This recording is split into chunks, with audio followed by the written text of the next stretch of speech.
We'll start with a moment of silence to be followed by a pledge of allegiance. Dr. Waters. For our moment of silence this evening, if we'll remember that Thanksgiving is later this month, and we should be very thankful for all we have in our community and all the people in our community.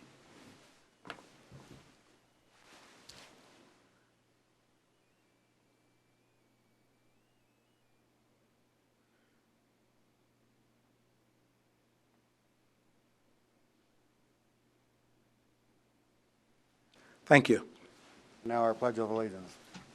I pledge Allegiance to the flag of the United States of America and to the republic for which it stands, one nation under God, indivisible, with liberty and justice for all.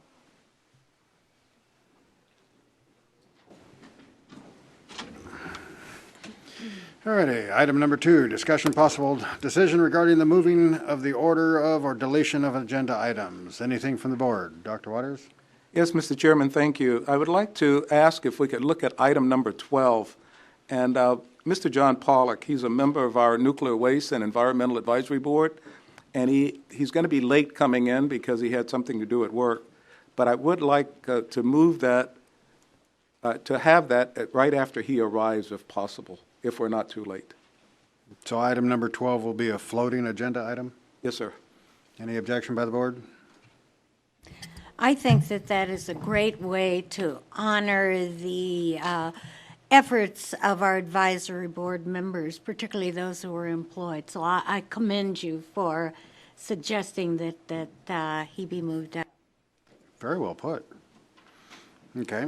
Any other items? None? Okay. With that, we have a special presentation that's not on the agenda, but at this time, Chief Lewis, and if do you want us down there now? Yes. Okay.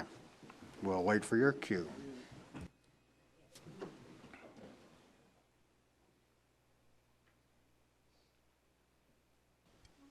Good evening, Town Board. Scott Lewis, Fire Chief. It's my great honor to be in front of you this evening to award a presentation to several of our members who just did an outstanding job on a call recently. I'd like to share with you exactly what the circumstances of that call were and to allow you to assist me in awarding such presentations this evening. As you know, our job is inherently dangerous. There are many issues that we face on a daily basis, but a recent fire event that occurred at the AmeriGas facility in August of this year was a high risk but a relatively low frequency event. As a result of our training, our commitment as a team, and our commitment to our personnel, we had a great success that evening. And I'd like to go over with you as far as the elements for the Pahrump Valley Fire Rescue Service Medal of Valor.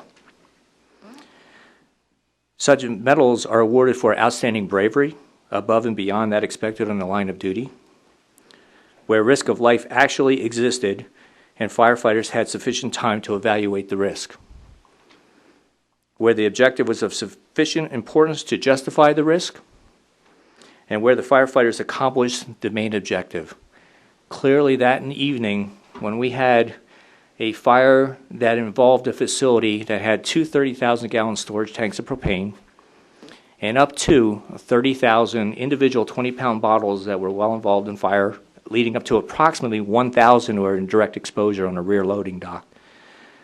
Our crews did not hesitate. They manned the apparatus, the appropriate hand lines.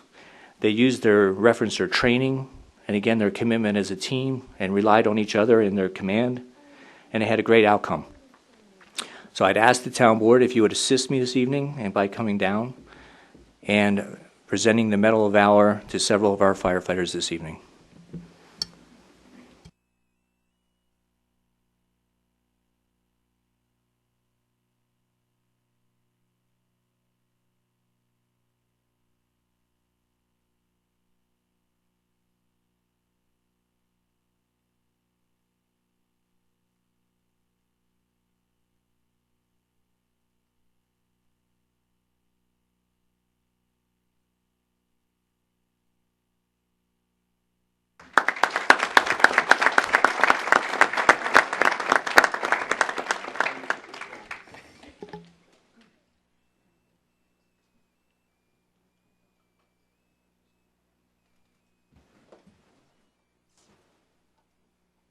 Operating on the hand line that evening with Steve, firefighter Nate Alexander.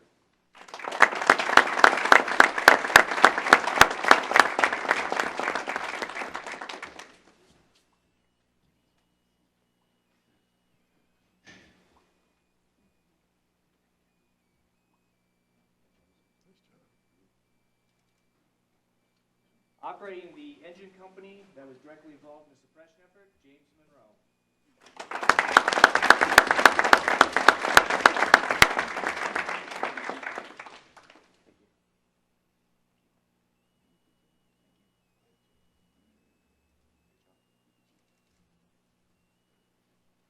While not on the first two trucks, the next two people were instrumental in assisting the first suppression team and also securing all the emergency bypass valves to ensure that the exposure tanks were protected. First up, firefighter paramedic Dan Aller.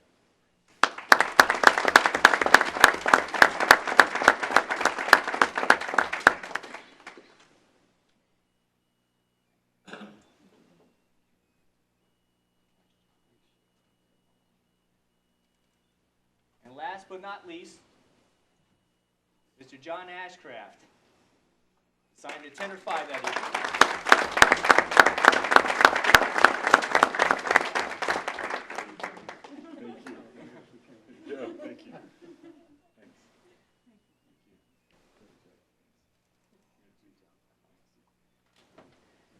The commitment to our community is evident this evening as to the actions that they took that evening.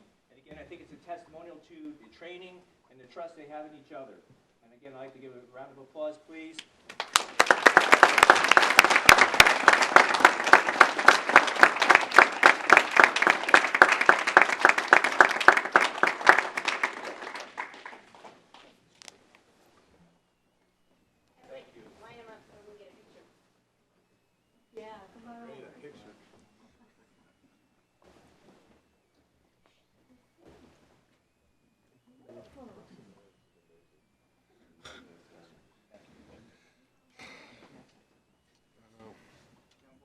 They would like your picture, please. You want us to? They would like your picture. You're the heroes. Here, let's put you in the middle between us.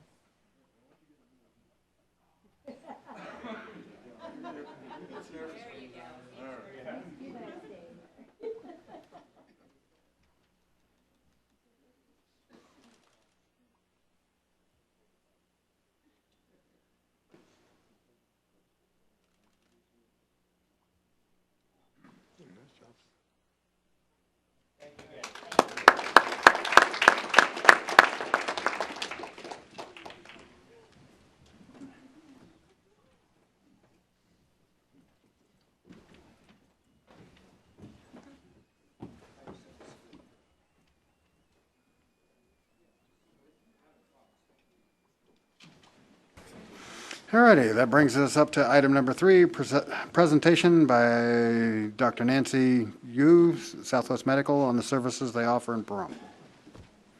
Did I pronounce that right? Yes.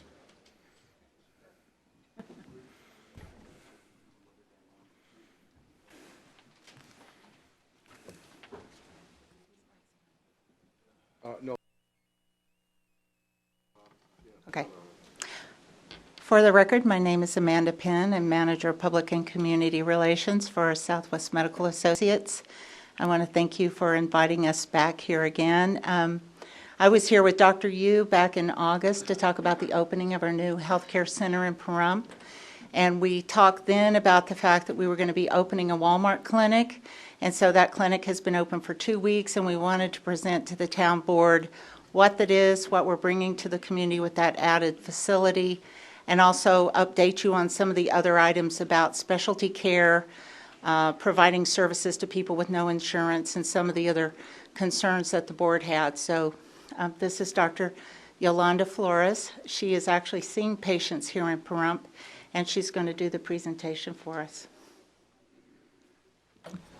Sorry, I got a lot back there. Okay. Good evening. For the record, my name is Dr. Yolanda Flores, Internal Medicine, and I work for Southwest Medical Associates. And I'm happy to be here in Pahrump. And as Amanda Penn stated, I am here seeing patients as of the last 2 months. And I'm here to give you an overview on our presence here in Pahrump with Southwest Medical Associates, as well as our newest venture with Walmart. We opened up in Walmart about 2 weeks ago here on Highway 160, for those of you that have been there. It's a 500 square foot area with 2 exam rooms, a patient waiting area, and basic labs. We have, some of the highlights include a walk-in convenience, a no appointments necessary, same-day appointments, which is very important on the weekends or after hours for access for patient care. You don't have to have insurance to be seen. Private pay is accepted.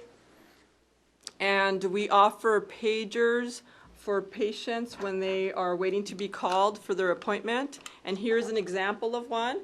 It beeps, it has a vibration just like restaurant style, so I thought I'd bring a sample of that.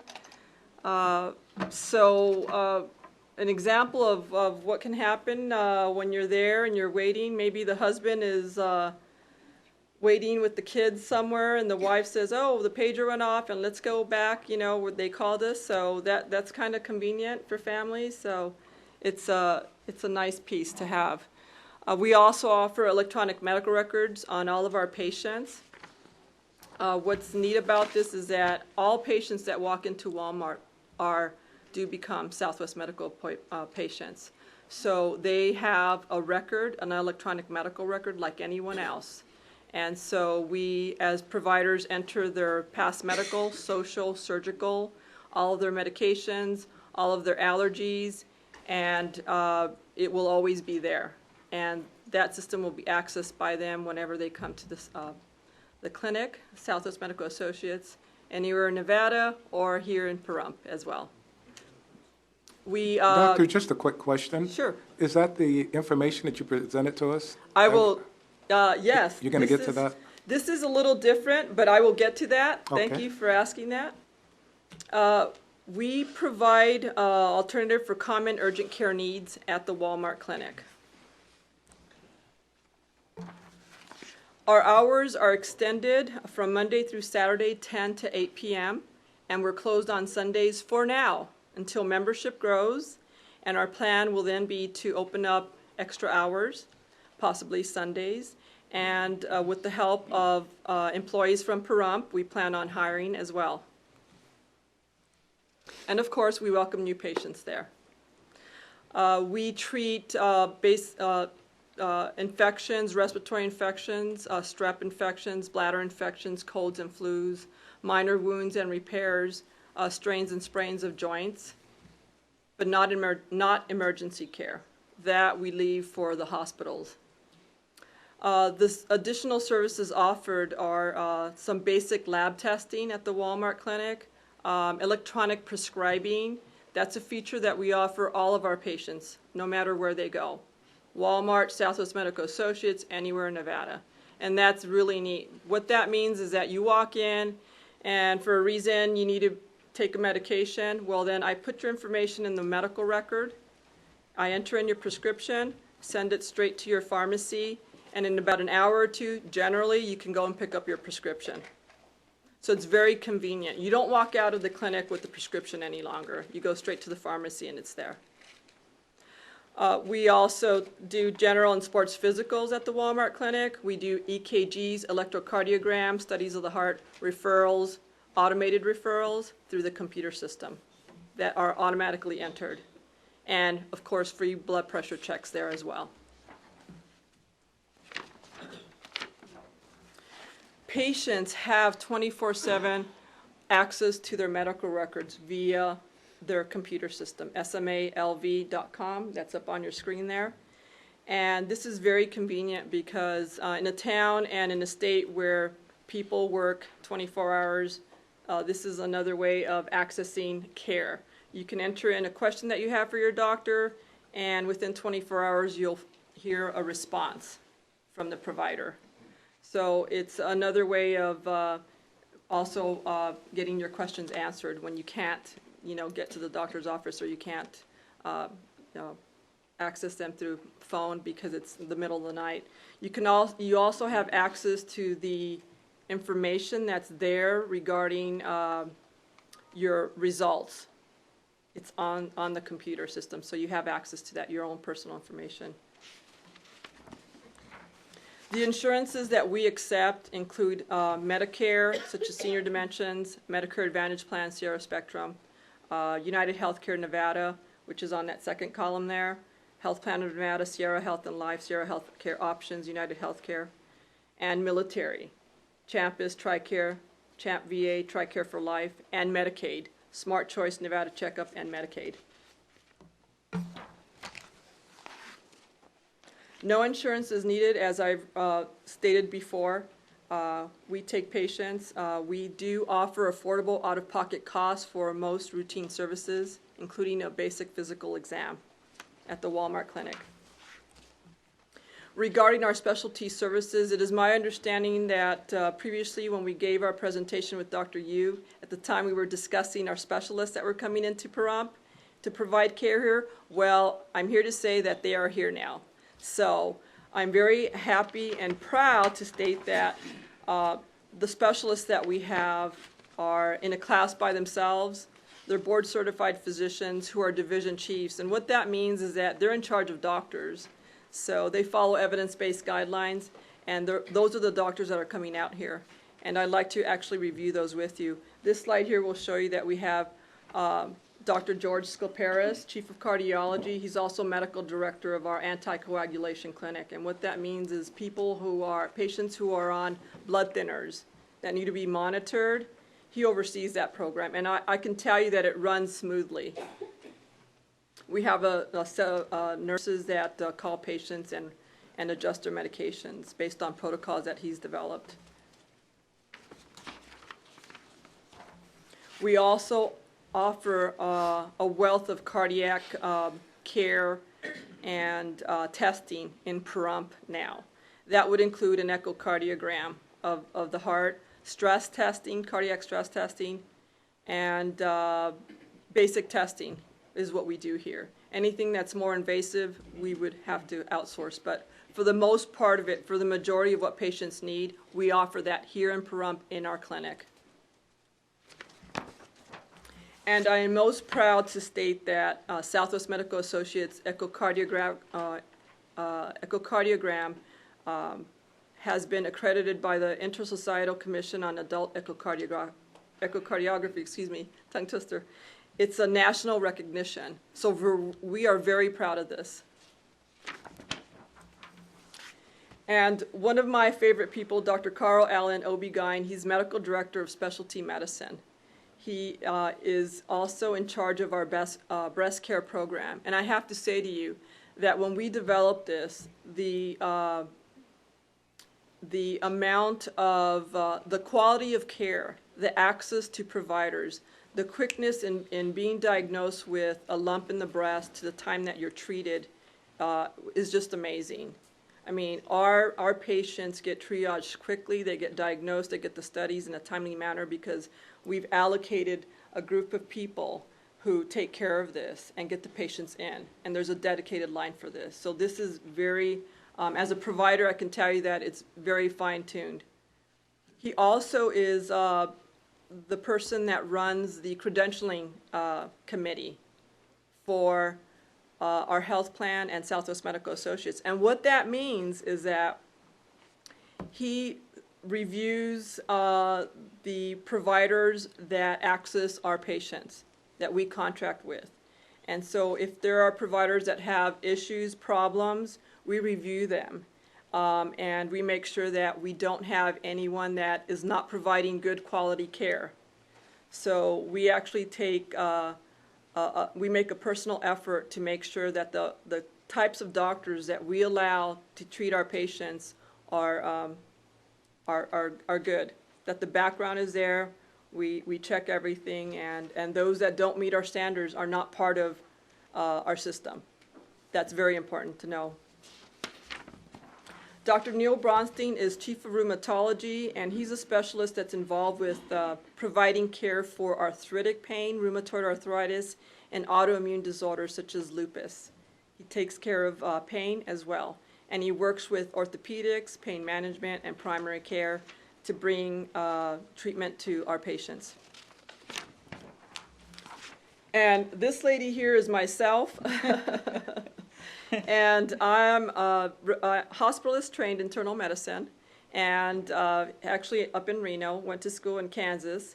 And I'm very happy to be in Pahrump. That's all I have to say. I keep saying that to everyone. I love it out here. I live in Henderson, and I speak English and I speak Spanish, and I'm here to provide care in Pahrump.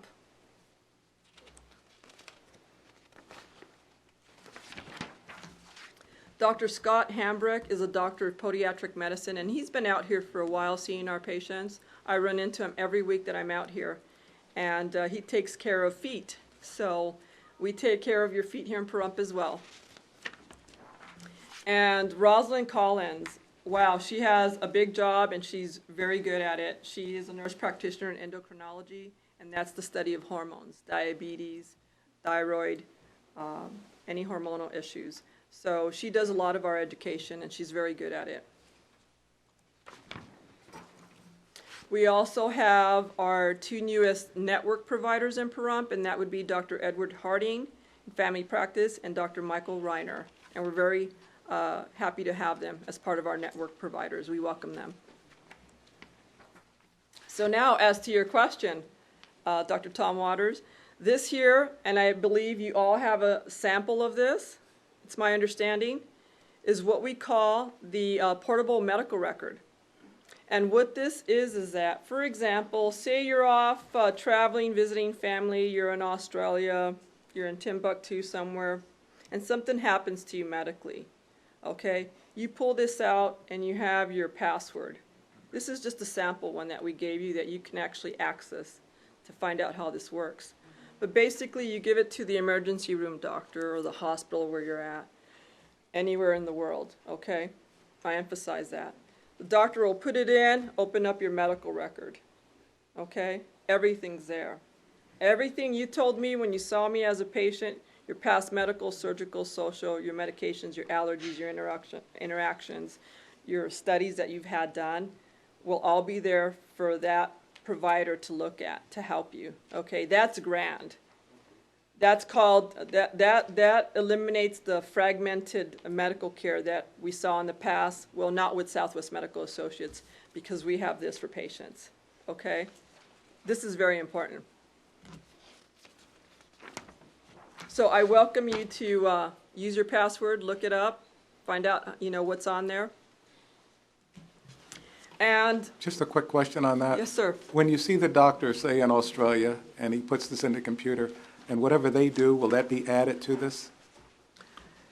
This is for informational purposes. Okay, gotcha. Okay, so they will retrieve the information from it, and then hopefully when you come back to the States, you bring whatever information they have, and we enter it into our system, and it will always be there.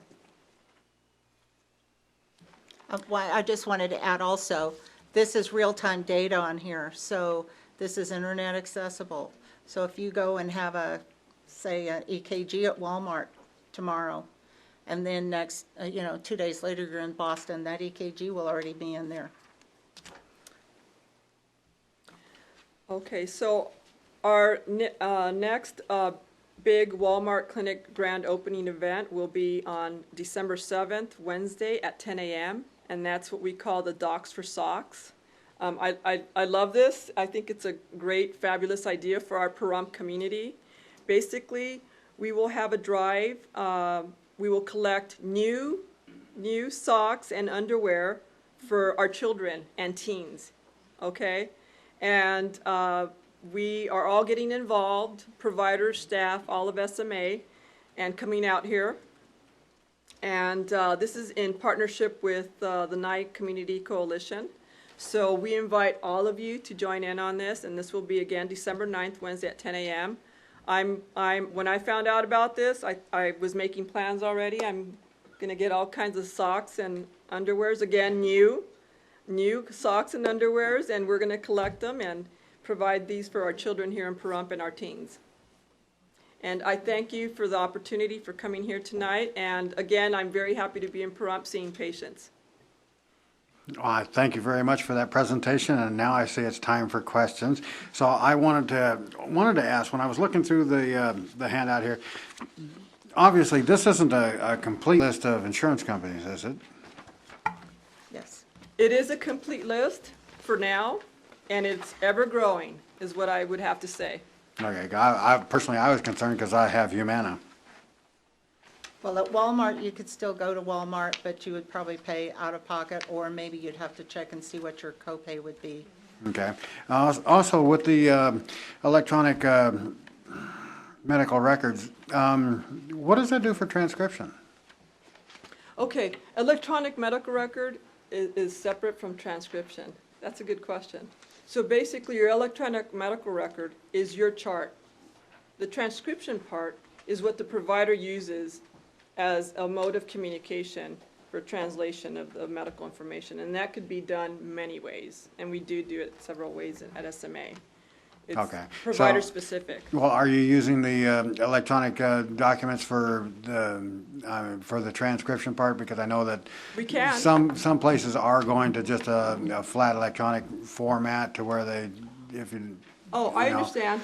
Yes. My questions come about because my wife's a transcriptionist and has been for many years, so it's like. Understand, you know, job security, Yeah. yes. I understand your question. Yes, we have several methods of transcribing the dictation from the provider into the chart.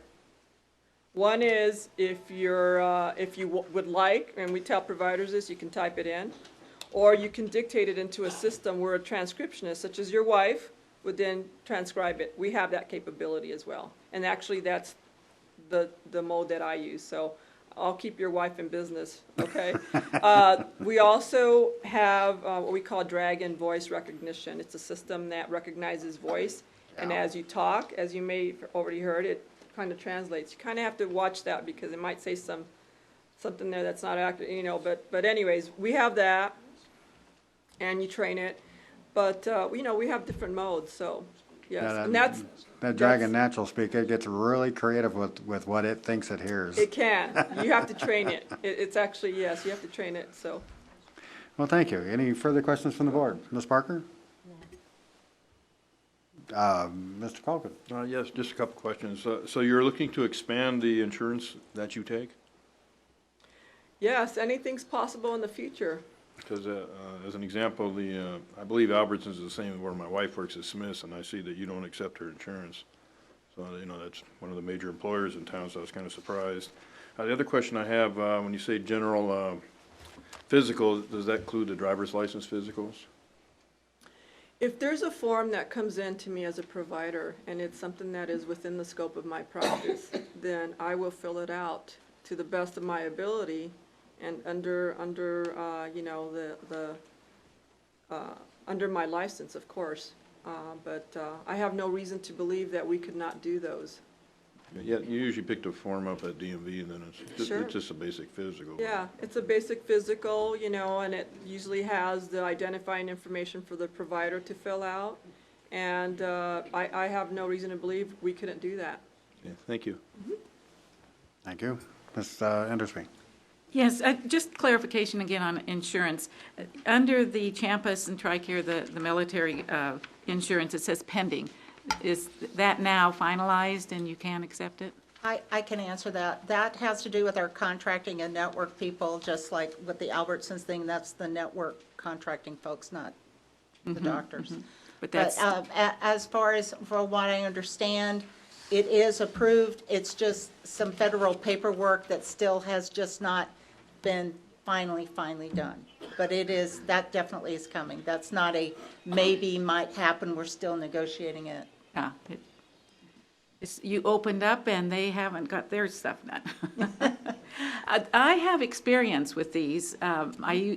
They were valuable when my mother was going through her illness, and I have one. And I ask, how can all that information get on here? And I guess it doesn't, right? It's very privately Oh, yes. You can't access it just by putting this in somebody's computer. It accesses the system, right? Yes. So maybe you might explain that so that people don't think that we're walking around with all our health insurance or health information on this disk. No, that's correct. I'm sorry, I didn't clarify that. That is correct. This is private information. This is your medical chart. So, I personally wouldn't want to obviously have this around for everyone to see, but when we give you this, we give you a code, a password, and this is your own personal password. No one else has this. And so when you give this to someone and the password, you're giving it hopefully to the provider that needs to have this information so that they can better treat you. And that's all it is. It's a one-to-one. I mean, it's a private password for you, and that's it. No one else will see this, okay? We don't want you to lose this and lose it with the password either, right? So you got to guard this and have it like your Social Security. You kind of need to look at it like that, or your bank statements. You got to really guard it. So, And to clarify, your medical record isn't stored on here. Right. This is like any disk. It's a program that will take you to a website where the physician or hospital or emergency room can get into and access your record with the password. So that's it. This isn't your medical record actually here. It's not stored on this disk. This would not be real time. It wouldn't stay updated unless you took it in, showed it to your doctor, and they put it in. The whole point of this is real-time accessible data. So they do that by using this to access a website anywhere in the world 24/7, and then they go into your medical record via that website with your password. Thank you. thank you. Dr. Waters. Yes, I had a very good question, and Ms. Endersby took my question. As a military retiree, and I have TRICARE for life, my question was going to be about my wife, not so much for myself. And I was going to ask how soon you would have that. And you did say it's pending, but is there any idea of December, January, when it might be effective? In preparation for this meeting, I did speak to the network people because I said I want to know where we are. I know there's always things in the works with that. I didn't get the feeling it's going to be a long time. It was Okay. just more of a paperwork filing formality kind of thing. That's my interpretation though, so 9 months from now, if you don't have it, don't shoot the messenger. But I didn't feel that it was something that was going to be a big deal. If it was, we probably would have not mentioned it here so that we would have set up an expectation that wouldn't be delivered anytime soon. So I'll have my wife continue to check with you. we will certainly, Wonderful. we'll Thank come you. back before the board, or we'll let Bill know. Mr. Jarvie, can I just, I neglected to thank you for bringing these services to Pahrump. We have had a challenge in really being kind of the 21st century technology here, and you are doing that for us, and I have to say that I am personally very grateful for it. So thank you. Thank you You're very welcome. much. And as a Thank you for board, having us. and as a board, thank you for coming. Thank you. Thank you.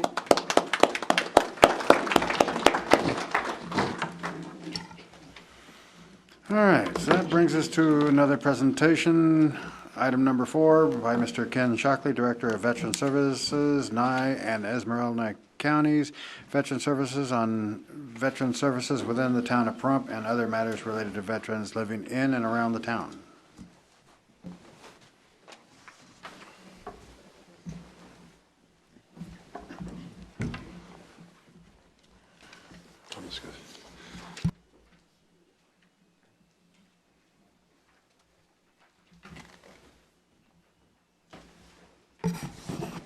Good evening, town board members and citizens of Pahrump.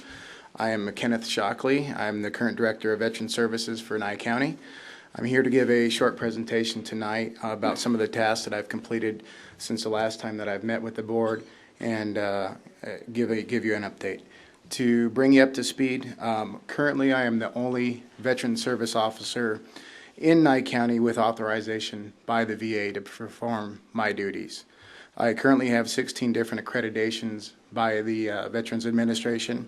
They are as follows: American Ex-Prisoners of War, American Legion Blind Veterans Association, California Department of Veterans Affairs, Catholic War Veterans of the United States of America, Disabled American Veterans, the Fleet Reserve Association, Marine Corps League, Military Order of the Purple Heart, National Association of Black Veterans Incorporated, National Association of County Veteran Service Officers, Nevada Office of Veteran Services, Non-Commissioned Officers Association, the Retired Enlisted Association, Veterans of World War I of the USA Incorporated, and Vietnam Veterans of America. So it's quite a lengthy list. Usually when most people get their power of attorney to represent people through the VA, they only have one, maybe two power of attorneys. So when you have a list of 16, it goes a long way. And anybody can look up this information, and on this sheet here, I don't know if we can go to that. Okay. It's the list of the accreditations that's printed from the Department of Veterans Affairs website. Has the website on it. Sideways, Bill. Thank you. Thank you. There you go. So that's my long, lengthy list of accreditations and where we sit today with the veteran services. I think I might have missed a page here, but so far we've implemented a VA program that allows me to look up any veteran's information who I have accreditation on through one of these 16 different organizations. And the program is called Virtual VA. And here's my next. That's a little screenshot of what the Virtual VA program is. The Virtual VA program allows me to view the screen that the Department of Veterans Affairs actually looks at when you call the 800 number and ask what is going on with my claim. This eliminates a lot of problems, because now when a veteran calls me or comes into my office and says, Ken, I haven't heard anything for quite a long time, what I can do is I can actually type in their Social Security number and find out what's going on with their claim real time without calling somebody up and saying the average is 369 days to 450 days on average, depending on how many issues you have, and get the standard spiel. I can actually look at the computer screen that veteran service representative on the telephone is actually looking at, find out whose desk it is on and what is going on. I can find out if the right address and phone number is listed in there, if we need to change things.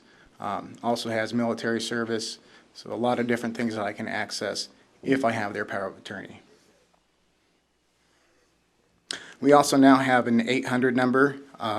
It's 888-924-4308.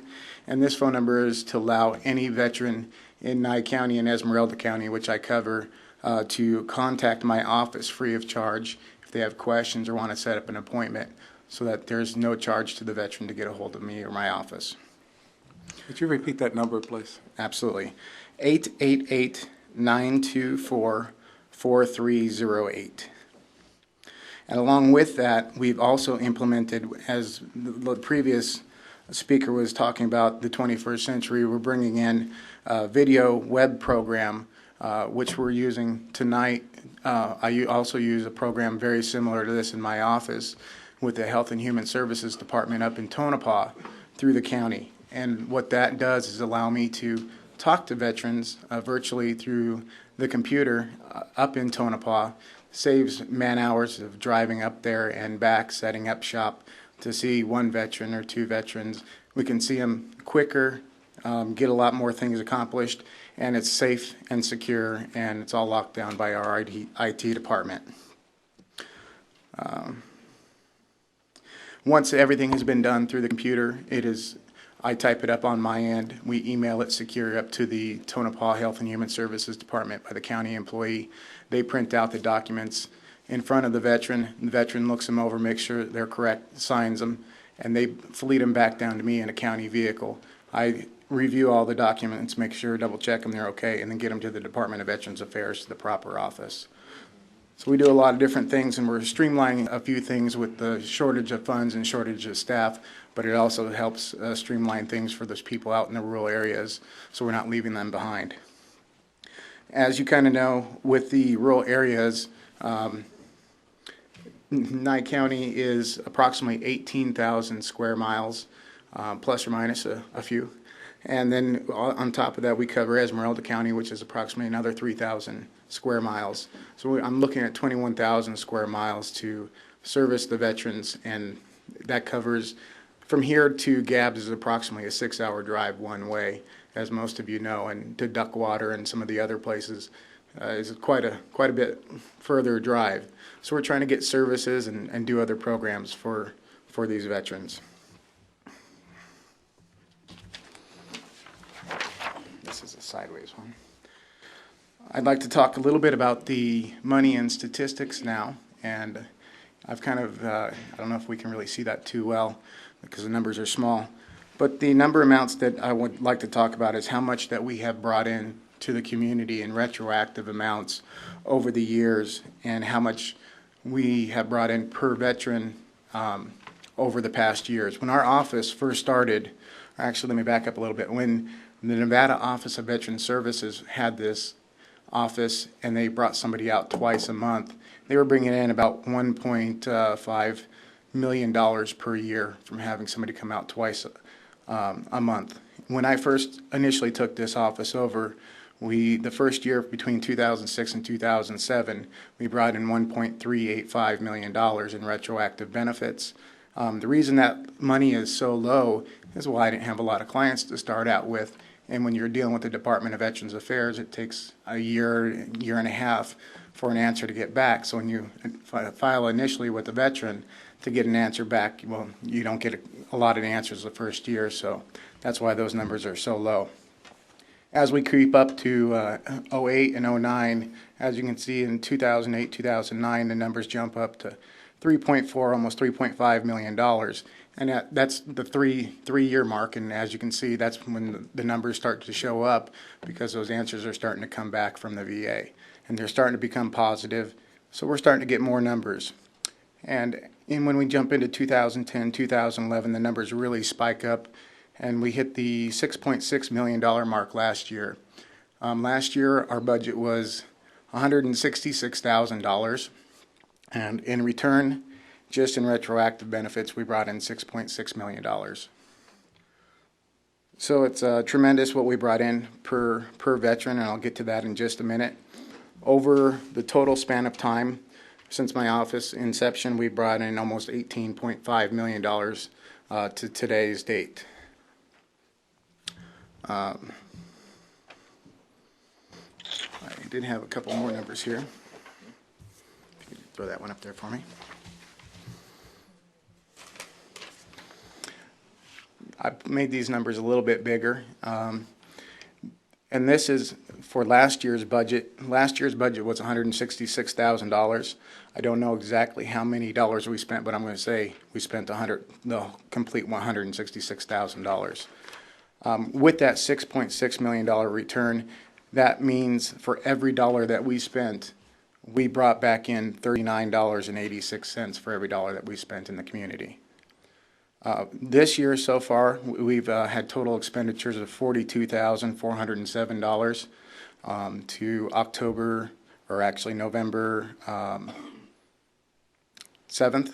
And so far, up to today's date, we brought in just a little over $2 million, and that's $48.18 for every dollar that we have spent, that we brought back into this community. So the numbers actually stand out for themselves. The national average, or the state average, I'm sorry, is about $23 for every veteran in the state. And numbers get a little bit skewed. We have a little bit less veteran population here than they do in Clark County and in Reno, because that's where most of the veterans reside. But I feel that's a direct reflection of the job that we're doing here in Nye County. We've also just implemented a food and clothing drive, and the DAV, the VFW, DAVA, a lot of the other Marine Corps League, all the auxiliaries, American Legion, I don't leave anybody out, but they've all hopped on board and said that they're going to be part of this program.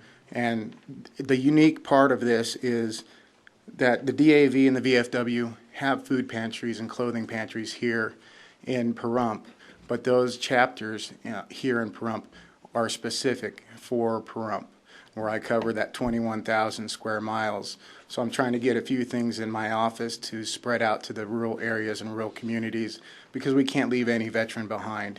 And that's the whole goal in this process, is to make sure that every veteran is entitled to getting care if they are in need of some supplies. So I've asked to get some toiletries, and the real reason this happened is the Quilts for Cancer, which have dropped off blankets in our office the past 2 years, have brought them in again, and ran across a veteran when they were dropping them off, and found out that a veteran walked in when they were dropping them off and needed some toiletries. So they started asking some of the local news media outlets and on Facebook and some of the other media sites to start bringing stuff to our office. So from there it kind of expanded, and last week I had a veteran that came into my office and didn't have any toilet paper. And that really brought it home to me, and we needed to do something and step it up. So I kind of stepped up to the plate. As you can see, I'm juggling a lot of different things right now, but this definitely has to take priority, and we've got to take care of these veterans.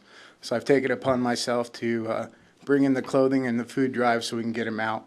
As a matter of fact, yesterday we fleeted some stuff up to Tonopah and got a gentleman who doesn't have any electricity, some blankets and some clothing and some food, to tide him over until we can figure out another program that's available for him.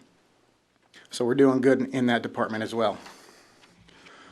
We're also trying to coordinate with all the chapter commanders, the Beatty VFW, the Tonopah VFW, and the Goldfield Fire Department to make staging points of location for food and clothing, and work with them in conjunction. If one is low, transfer some food and clothing to another one. So we're all working together as a team, and nobody's getting left behind. Everybody's kind of working as veterans organizations to help each other out.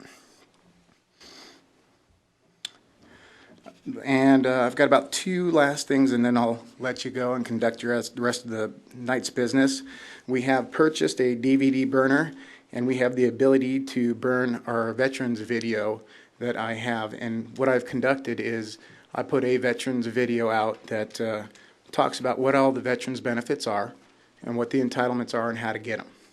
And it's about a 2-hour video, and I'm updating it right now because in December 2011, the numbers changed because we just got a 3.6 COLA raise, which is the first time we've got a COLA raise in 3 years. So the numbers are going to change, and so what I'm going to do is redo those segments and burn these DVDs in the masses and get them out to the masses of where everybody stays and or goes to shopping or to the post office or community centers or those places, and get them the DVDs that they need to learn about their benefits. The first part of my job description is to inform and educate the veterans of the benefits that they're entitled to, and I take that very seriously. Because if we can't educate the veterans of what they're entitled to, they're not going to know what the programs are and how to take advantage of them. And Department of Veterans Affairs is very bad about getting the word out about what benefits are out there and how to get them. So my job is to kind of bridge that gap. We do have that presentation right now currently on the Nye County website. So it is up there and running, but it is the older presentation right now with the old numbers on there. You can go to nyecounty.net and access the Granicus website where they keep all the county board meetings, and it's under Veterans Benefit Program. So anybody with the internet program right now can actually access that and find out what the benefits are real time right now.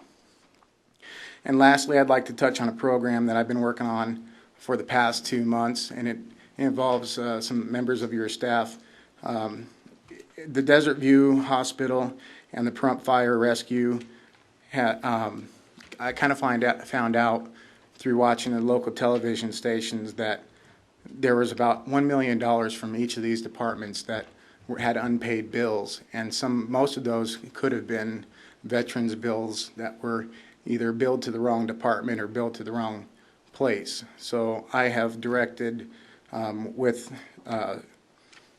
Fire Chief Scott Lewis and Susan Davila from the Desert View Hospital to make sure that we can get in conjunction with the VA to make sure that if there's any money entitled to the fire department or to the hospital, that they get that money back. Like I said, there's a possible $1 million for the fire department and $1 million for Desert View Hospital to be returned back to this community. So we're doing a lot of things. I've got a lot of things up my sleeves, even though I'm wearing short sleeves today. There's a lot of stuff up there that I want to pull out, and there's a lot of rabbits in my hat yet. But that concludes my presentation. I'll take some questions if anybody has them. And thank you for your time, and have a great evening. I appreciate you coming in and giving us this presentation. I guess my first question would be actually for the gentleman sitting next to our town manager. Is that information something that we can put on our website and make it available for the veterans to find? Yes. I like a single word answer. Thank you. Any further questions from the board? Ms. Parker? Yes, Mr. Shockley, first of all, I want to thank you for what you have done for the veterans. Also working with the fire department, we have a huge problem with uncollected ambulance bills, so this is greatly appreciated. I also want to commend you for the $18.5 million that you have brought into this community, because this is outside money. This is money that we would not have a good portion of it without your help. So I thank you for that, and I also really believe in your little motto there where you said, we can't leave any veteran behind. On that note, are you still going to have, there's a big container out in the lobby. Is that going to be there at our next meeting in December? Yes, it will. I was actually the one who placed that box there. There's one on each side of the facility. That's the Toys for Tots container that you're talking about. There's that, and there's also some donations. That is the donation box for my office. That'll be there year round, and we're going to collect items right now for the winter months, and in the summer months we're going to collect some of the items, maybe some fans or some other things that they can plug in to keep themselves cool when it's 120 degrees out here.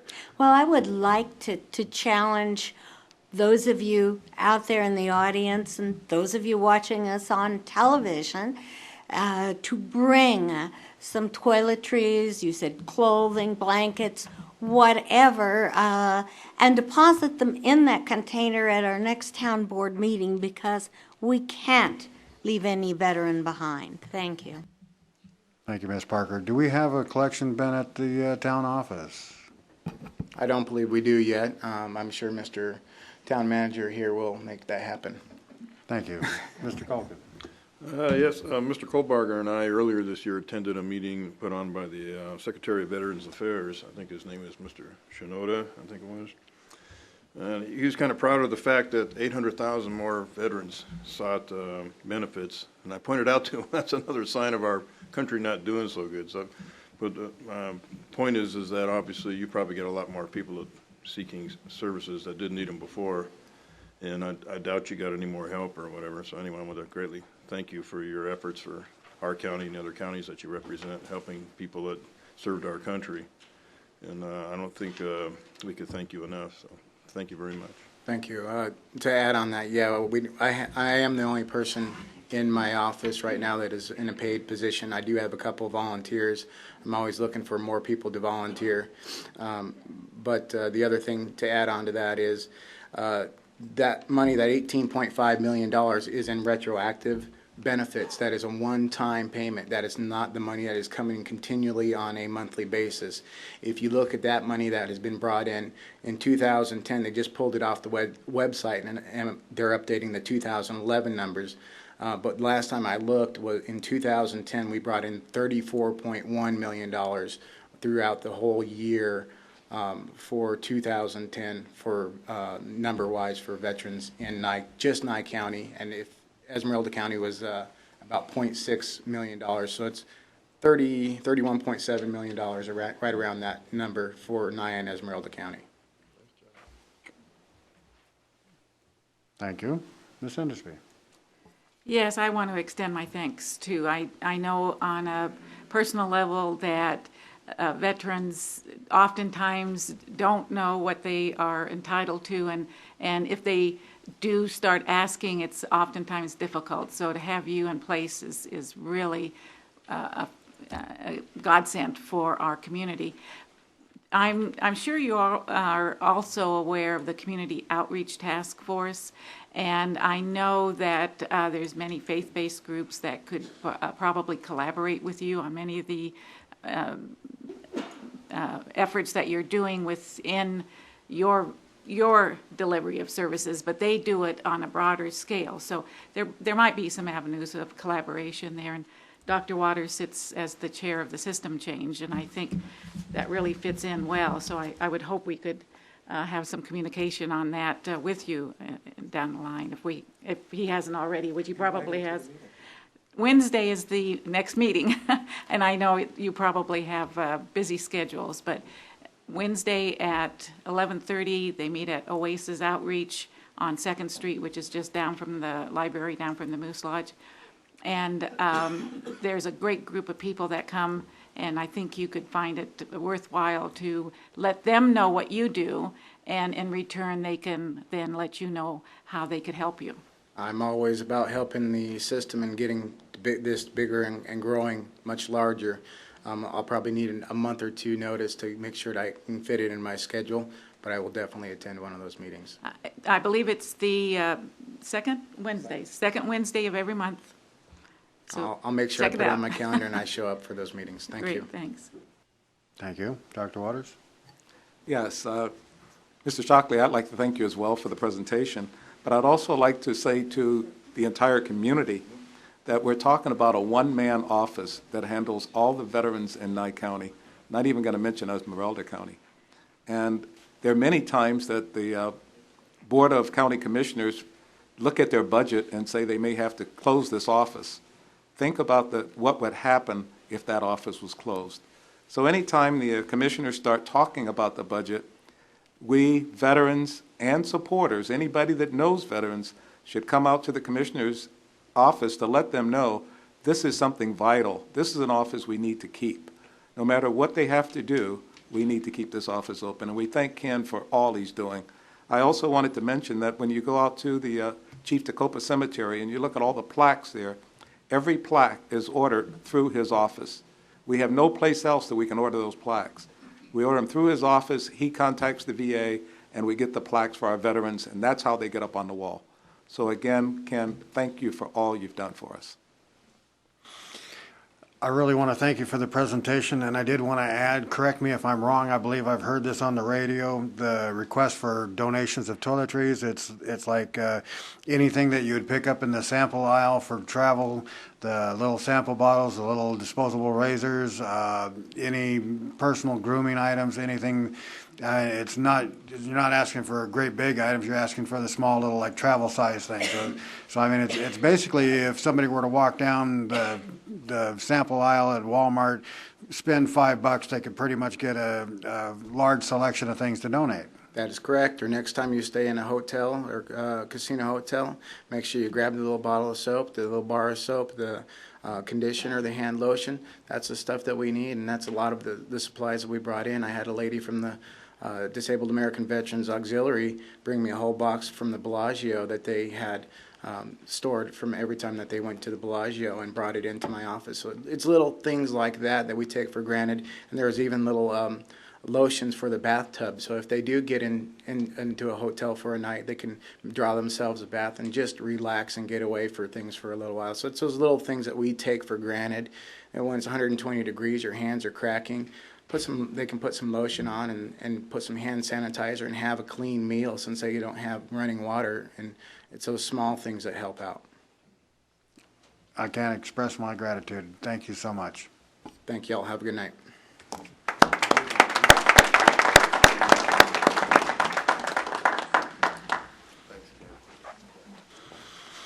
All right, that brings us to item number 5, announcements. And welcome back, Ms. Endersby.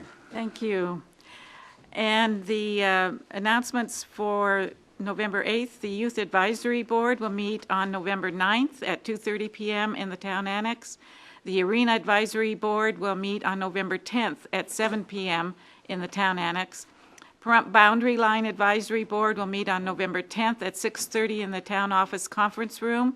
The Community Center Advisory Board is currently scheduled to meet on November 11th, Veterans Day, at 7 p.m. in the Town Annex. Parks and Recreation Advisory Board will meet on November 16th at 6:30 p.m. in the Town Annex. Incorporation Advisory Board will meet on November 23rd at 6 p.m. in the Town Annex.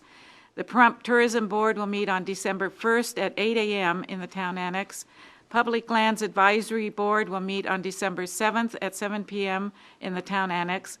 And the Nuclear Waste and Environmental Advisory Board will meet on December 9th at 2 p.m. in the Town Annex. The Breast Cancer Support Group will meet November 18th from 11 to 12:30 p.m. at the Nathan Adelson Hospice. They're on 160. The 13th annual Pahrump Powwow will take place from November 18th through the 20th at Patrick Park. For further information, contact Paula Elefante at 209-3444. I presume that's a 775-209-3444. The Pahrump Valley Youth Activities will be holding a bowl-a-thon on November 19th from 3 p.m. to 6 p.m. at the Pahrump Nugget.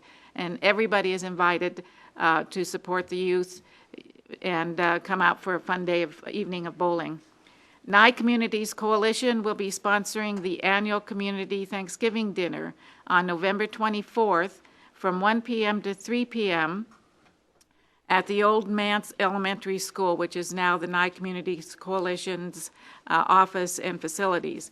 If you are able to volunteer, please contact Linda DeMayo, Ron Fairbairn, or Monica King. If you are able to supply donations, non-perishable foods may be taken to the Homestead Cafe.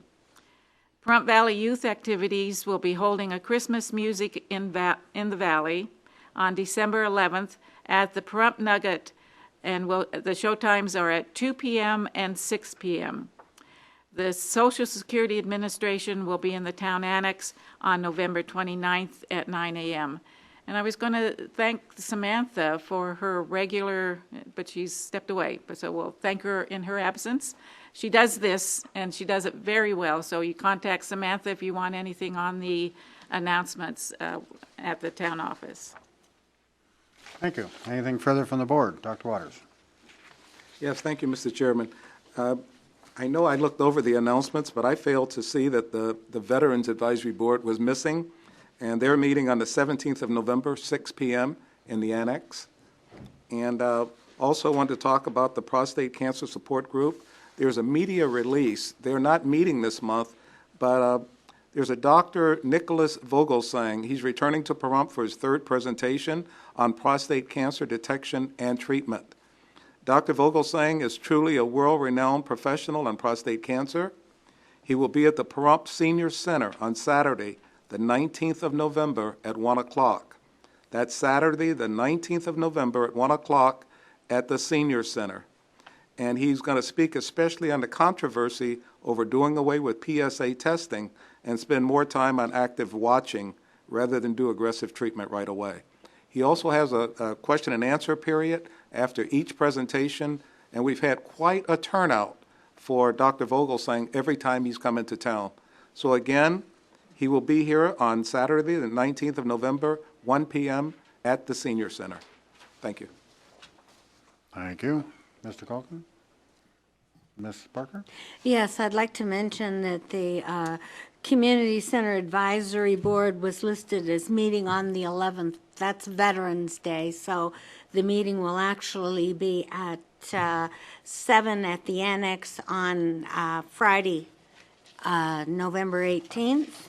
And the other thing I wanted to mention is that the League of Women Voters will be meeting at the Steakhouse at the Nugget this Saturday, November 12th. It's not just for women. Mr. Balakwi over there is vice president, so you gentlemen are also welcome to come. And that's it. Thank you. Any announcements from the public? Yeah, Kenny Bent. I'd just like to let everyone know that there'll be a special meeting of the Community Center Advisory Board on Tuesday the 15th at the Town Annex at 7 o'clock. And probably will not be having that meeting on the 18th. We're moving it up to the 15th on Tuesday. So, thank you very much. Thank you. Did you say the town annex? At the town annex, I believe. Is that open? Better check Yeah, better that's the lady check that you should check with. with Samantha, because Okay. she may not be available. Okay, will do. Thank you. All right, seeing no further announcements, we will move on to item number 6, which is public comment.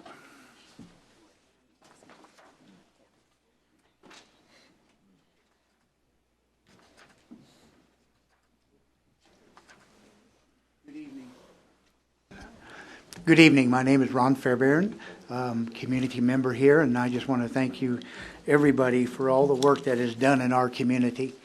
I would like to speak this evening about our Community Outreach Committee, which Carolyn so graciously mentioned. I just want to let you know that's one of our goals, and one that really has been met, that we are working on, is that nobody in Pahrump goes hungry. And we have a resource book that is out now, put out by Nye Communities Coalition, with so many of our community members. And if every one of our members has one always right there with them, so when somebody has a question, where can they go? Where can they go for help? That's what this is for. So if you need one, Nye Communities Coalition has them, many of them, at their offices. I would like, if we could, to give you kind of an update. I'd like to pass this out, if you could. One is our community Thanksgiving dinner, which Carolyn mentioned. Last year we fed over 500 people at the Thanksgiving. We're expecting 600 plus. And so many of our community members are coming forward just to cook the turkeys and having everything ready.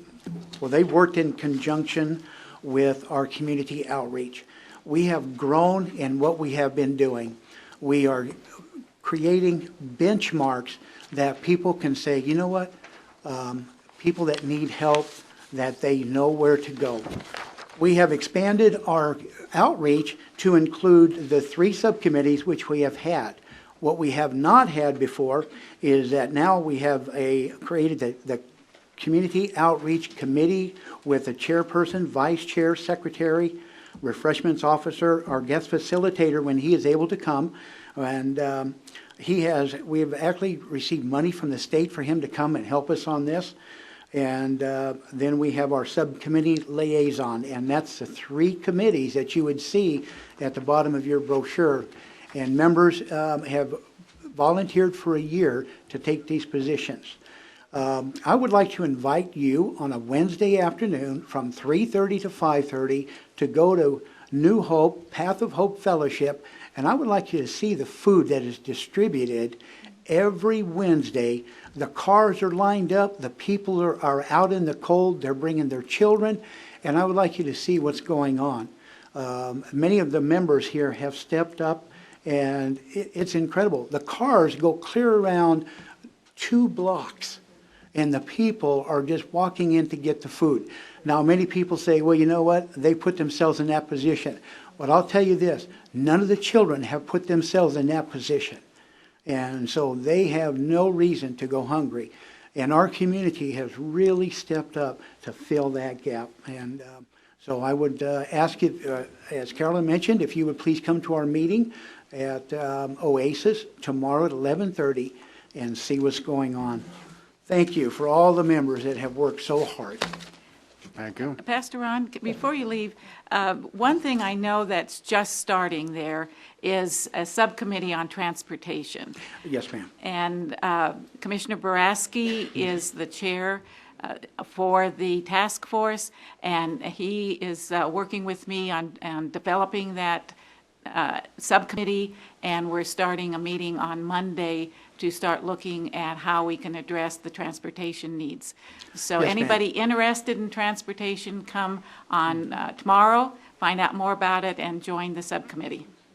The 3 subcommittees are the homeless, the working poor, and the system change. And I'll tell you what, in the 3 years that we have been working together on this, it is helping our community. It's helping people that really need help. And that's what it's about. Thank you all so much. By all means, go ahead. Could you define systems change? I understand working poor and homeless services, but systems change. The system change is we don't have, okay, we're not able to get outside money like we used to be able to. And so the system change is working with our town, with our county commissioners, and with our board members to have an accountability, okay? And one of the things that we're looking at to do is when people receive help from the community outreach, that we're going to be able to say, okay, you need to be able to give back. And so we want them, we need to work with our town to say, okay, hey, we'll put out the insurance that we need. We have many things that need to be done in this community. And one of the things that we do is we have TANF. Volunteers go out, they receive money every month, but they're required to work. And many organizations send people out, and they said, okay, you can come here, you work 20 and 30 hours. Well, people that need help in this community, we need to do the same thing. So that's what we're trying to get the system change in. Yes, ma'am. Thank you. Yes, sir. Good evening. My name is Louis DeCanio. I'm a Pahrump resident. And I'd just like to comment. Recently, the town of Beatty had a festival called Beatty Days, and it was a huge success. And from people I've talked to, vendors and all the other stuff, things went well. And I think that we can learn by that. And what was the one key thing up in Beatty that's different from here? There was a lack of bureaucracy, very small bureaucracy. We have got to learn by this. We have so much more to offer than Beatty. And I'm not knocking Beatty, but we seem to stifle our growth, stifle our jobs. Now, I'm a veteran. I've heard them talk about veterans that need work and need money and need food for their families. I just heard about Pastor Ron talk about homeless people, people that... Do you realize that if we eliminated a lot of our bureaucracy and brought jobs, and I'm talking about things that people could actually support their families with, this would help everybody. And it would help us all for the future, too. But it seems like I've been coming to these meetings, and a lot of people have offered all kinds of suggestions and stuff. I have not heard one thing where anybody says, this is what we're going to do to bring jobs to our community to help the people that can't find work and stuff. I mean, if you look on the street, you know, you see able-bodied people with a sign that says, I want to work, I'm homeless, and I need food. Well, that's terrible. This is America.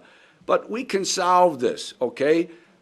The key to solving the thing is we got to be able to negotiate with companies and stuff that come into our community. We can't put up roadblocks for these companies.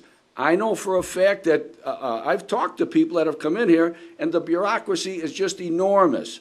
And after they hear all the things they got to go through and all the money they got to come up with, they basically just drive out talking to themselves and never come back. We've got to eliminate that. You want to help our veterans, you want to help our homeless, you want to help our entire community, eliminate a lot of this bureaucracy. I noticed that Valley Electric just recently, they got rid of their impact fees. Well, that's a start. But you see, we have to do things. When a business comes here, we should never lose them. I was in business. When a customer walked through my door, my goal was to keep them there and to keep them coming back. You can't do things that make it so tough on people that once they come here, they leave and they never come back. If you really want to help our veterans and help our homeless and help everybody, eliminate a lot of this bureaucracy, let new business come here, and believe me, our whole town and our community will be much better off for it. Believe me, they will. Thank you. Thank you.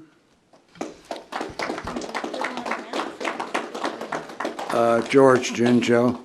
I just heard Pastor Ron talking about transportation.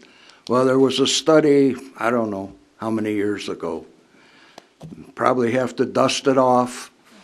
You might be able to get the people to come back and make another presentation, because the last time, I don't know if it was the town board or the county commissioners, turned it down flat because it involved a little bit of money. And you're not going to start a transportation department on pennies. It's going to cost you dollars. And if, I can't remember the name of the study, but if you talk to Don McIntosh at the senior center, he's got a good idea of who it was. I don't remember. Thank you. Thank you.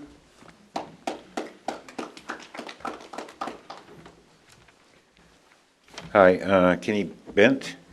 I would just like to bring up, it's a non-action item on number 15, as far as PTO 35. I think there's a lot of concern, I've heard this from a lot of people in town regarding the business license. 15 on ours is town manager's comment. Yes, it's in the town manager's report. So in other words, yes, it's being worked on. I think if anything ever called for a workshop, this might be one of them, because there's a lot of interest in the town. In fact, that's where I first met Mr. Waters, and I thought that was a pretty effective way to look at something that's going to affect the entire community. So anyway, thank you very much. Thank you. Okay.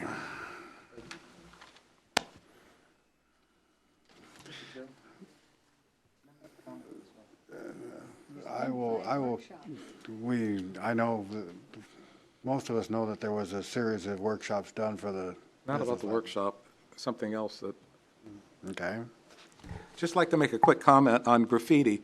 It's something that Mr. Darby started some time back, and we'd just like to let everybody know that if you see graffiti around the town, you can contact the Nye County Sheriff's Office or the town office. And we do want to remove the graffiti around town. Again, it's something that Mr. Darby started way back. It's still going on, but I think a lot of people have forgotten about it. So if you see graffiti, we need to go ahead and publicize it, let the sheriff know, let the town know, so we can take care of it, keep our town clean. Thank you. All right, item number 7, advisory board reports. Anything from the board? Ms. Parker? This isn't exactly an advisory board, but I'd still like to report on it at this time. Mr. Kobarger and I went to Tacopa and saw a presentation and a tour of Bright Source, which is a solar company that's going to be located right on the state line, unfortunately on the California side. You'll be able to see it from Pahrump because they're going to put in 2 750-foot high towers, and they're about 6 miles as the crow flies from the brothels. It's going to create more than 1,000 construction jobs, and I think it was like 145 permanent jobs. It's huge. It's 3,800 acres. It's going to be composed of 170,000 mirrors that will be traveling with the sun and concentrating the sun up onto the top of the towers. The other thing that's particularly interesting about this is that in initiating the start of the system every day, they need natural gas to kind of prime the pump, so to say. So they're actually going to bring a natural gas pipeline to within 6 miles of Pahrump. That could turn out to be very advantageous as far as economic development goes downstream. The tourism board is working on Quartzsite. We'll be there for 10 full days. The other thing I wanted to mention, although this is Mr. Culkin's advisory board, I think he'll let me talk about it, but I'd like to mention the fact that Mr. Adams, Bob Adams, and Claire Toomey have put in countless hours GPSing the various types of trails up on the Wheeler Wash, because there is a ramp program going on where the federal government is going to designate trails. And if the trails aren't designated, they're going to take away our right to use them. So they're trying to get as many trails designated and turned into the BLM. So for those of you that are interested in public lands and public access, this is a big deal. Thank you. Thank you. Mr. Calkin. Yes, this Saturday, I attended a dedication ceremony for the veteran signs on 160. Dr. Waters is unable to attend, so I spoke a little bit in his behalf. I wanted to thank the Veterans Advisory Board for, they kind of got it all going, and also I wanted to thank Matt Lewis for bringing the trailer out, chairs and flags and all kinds of stuff, and Jose Tellis and the Veterans Advisory Board worked with Matt, got it all set up real nice, and I just gave a little speech to thank Commissioner Boraski and the county for working together with Dr. Waters and the town to make this happen, and it was really nice to see those signs. They go all the way out to Highway 95, and it was a real nice ceremony, had a real nice turnout, so I just wanted to thank everybody that was involved, and thanks Dr. Waters for starting that action and seeing it through. Thank you. Thank you. Ms. Hendersby? No report. Dr. Waters? Yes, just a couple things. The first thing is all the advisory boards still would like to have people apply for them. And I know a lot of people, a lot of times you forget that the advisory boards are there to advise us and to help us. So if you have some expertise on any one of the advisory boards, I'd like to see you step forward and say, I'd like to serve on the advisory board. Now, today we had a meeting from the Nuclear Waste and Environmental Advisory Board, and they asked me to mention tonight that they're still looking for qualified members. If you have any experience in the nuclear side or the environmental side, they need you on that advisory board. So please apply. We need your help and your support. Thank you. Thank you. Any liaisons? Yes. Or not liaisons? Butch Glendon, Chairman of the Community Center Advisory Board. Thank you. I just wanted to expand a little bit on what Kenny said earlier. We changed the meeting, which we had originally changed to the 18th, like Vicki said, to the 15th, because we do have 2 agenda items tonight that will directly affect issues with the board. So we wanted to try and address those issues on Tuesday. Matt thought we were going to meet this Friday. I told him we had planned on meeting on the 18th. Well, he's going to be gone.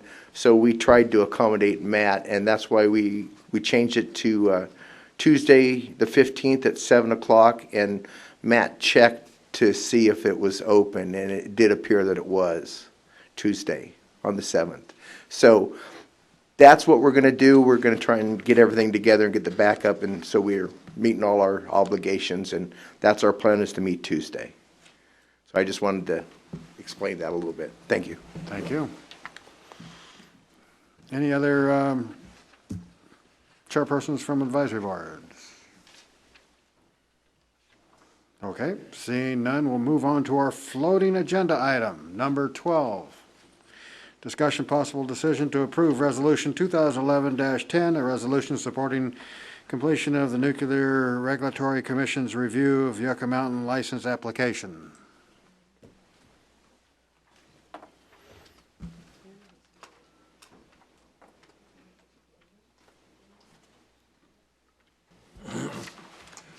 Mr. Chairman, if I may.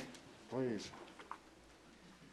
I'd like to start off by saying on the on this particular item that the Nuclear Waste and Environmental Advisory Board, we're not suggesting that we open Yucca Mountain. That's not what this is all about. We know that the government has spent billions of dollars on Yucca Mountain, and the government, via politics, is looking to spend additional billions of dollars to go someplace else. And what we'd like to say is that we'd like to complete the scientific review of the Nuclear Regulatory Commission, remove politics from the selection process of the license application. That's what we're talking about tonight. Allow science in the final decision, and also to let everybody know that the resolution that we have tonight mirrors the one approved by the county. And we have it, and we'd like to put that up on the board.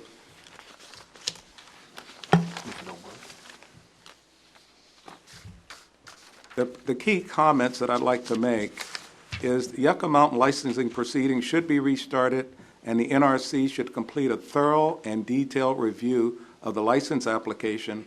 And if upon completion of the license application review by the NRC staff and the licensing proceeding before the SALB, the conclusion is that the Yucca Mountain Repository can be constructed and operated safely, then the town of Pahrump supports such construction and operation, but only if it can be done safely.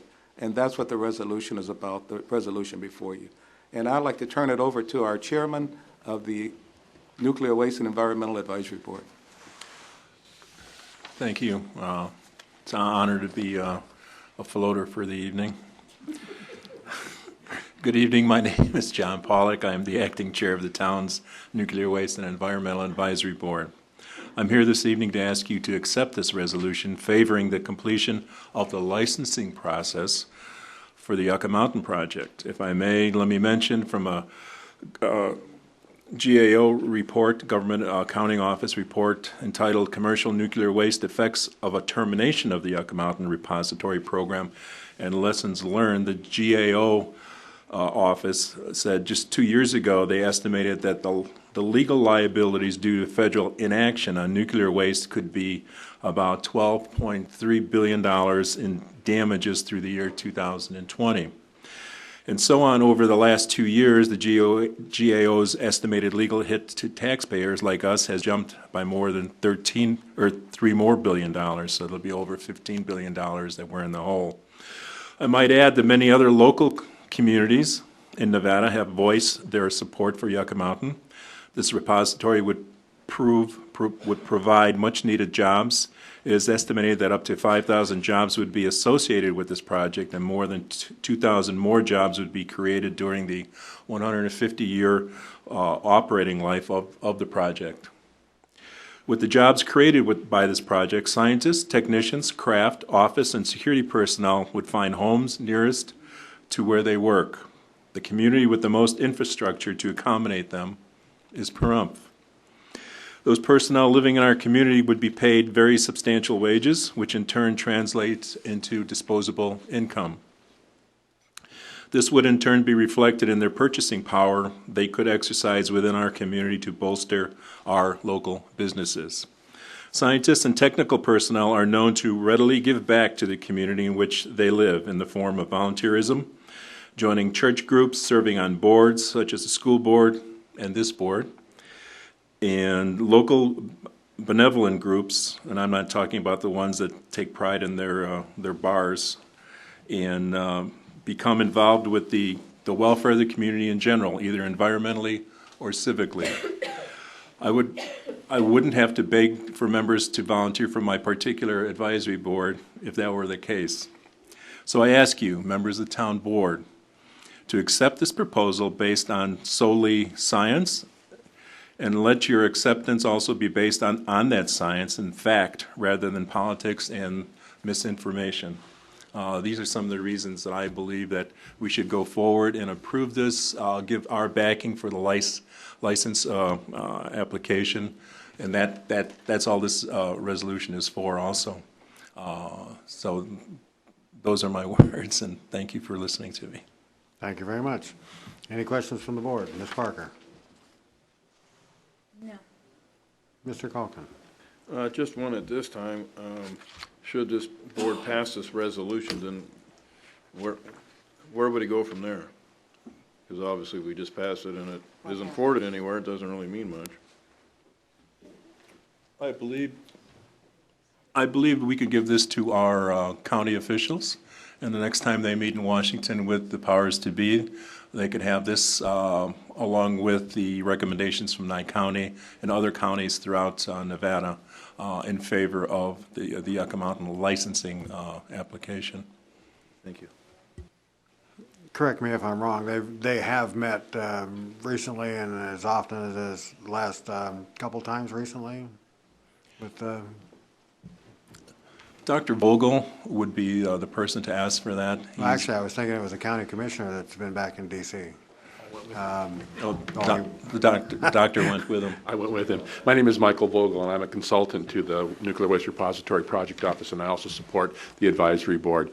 Commissioner Hollis has been to Washington twice, testifying before House subcommittees, and in both instances, he was asked to give evidence of local community support. And I think that the resolution John has put before you is another example of the types of things that the people in Washington are looking for to really understand that there is local community support here in Southern Nevada for the program.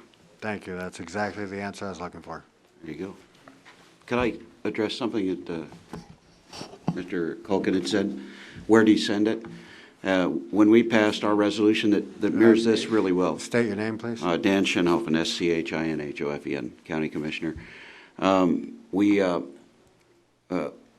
After we passed the resolution, we had it forwarded to the DOE and the NRC, a copy of the resolution, but we would be very happy to take it. I'm sure Chairman Hollis, next time he goes, would take it with him and hand it to Congressman Shimkus, who's been a big supporter of moving this forward. And that's really what we're looking at.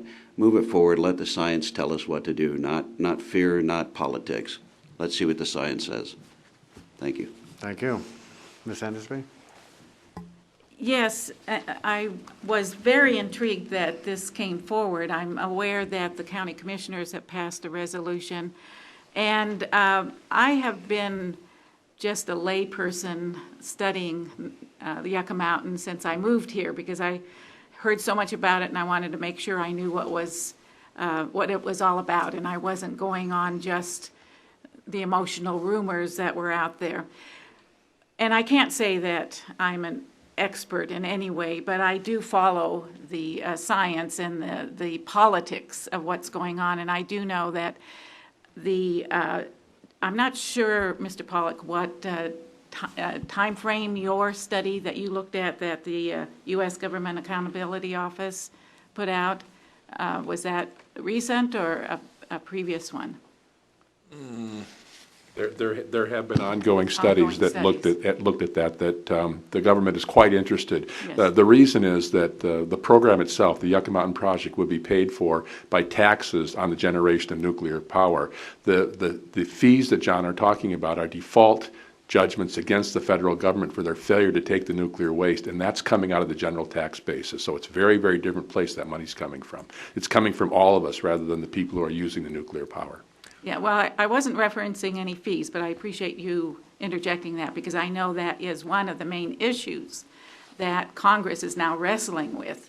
No matter what happens in Yucca Mountain, that there has to be funding for it. And right now, until the lawsuits are settled, it doesn't look like anything is really going to happen. But the GAO did just in September release a study, a report, that addresses information on alternative uses of the site and related challenges.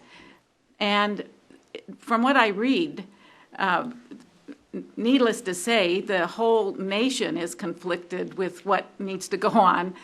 And we here in our local area have that same challenge to really understand the dynamics in the future of what could go on there.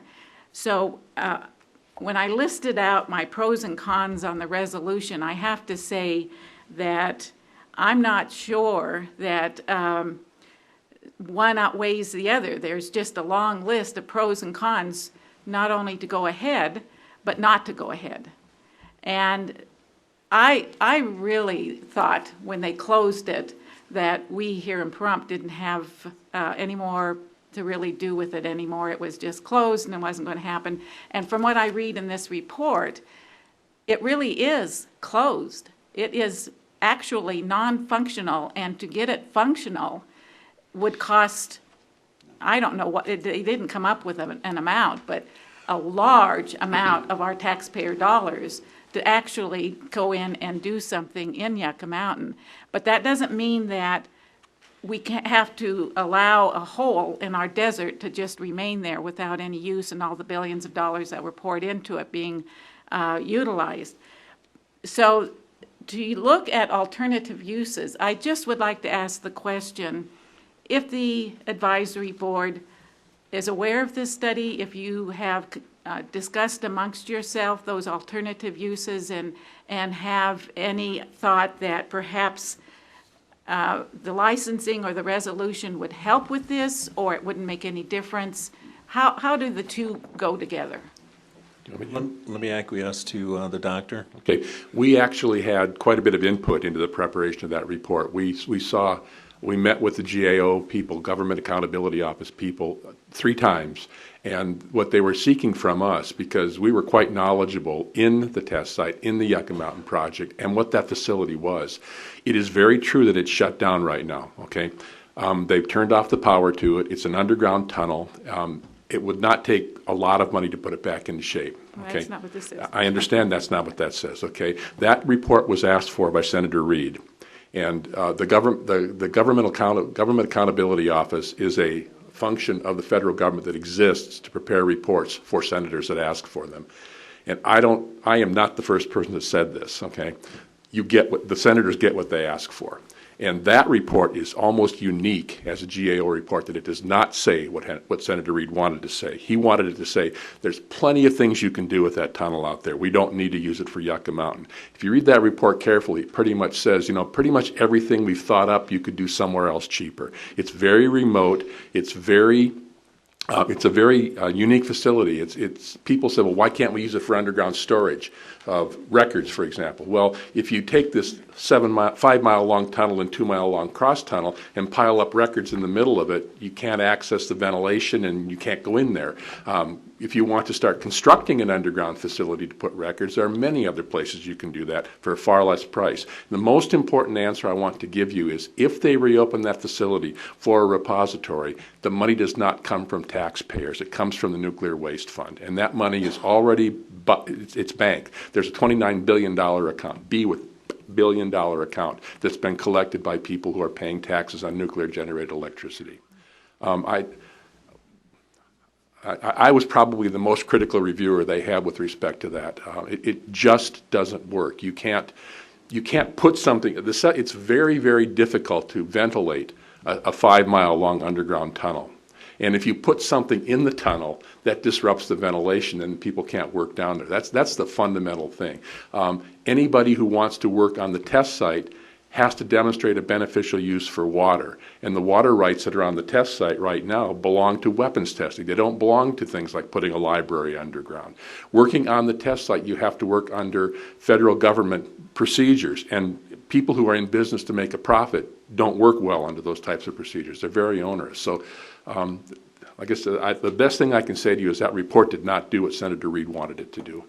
Well, and I appreciate it, if I may continue, that you brought up the issue of water, because I know water is a primary concern we have here in the Valley, and we're not that far from the test site, and that has been an ongoing discussion on whatever happens there.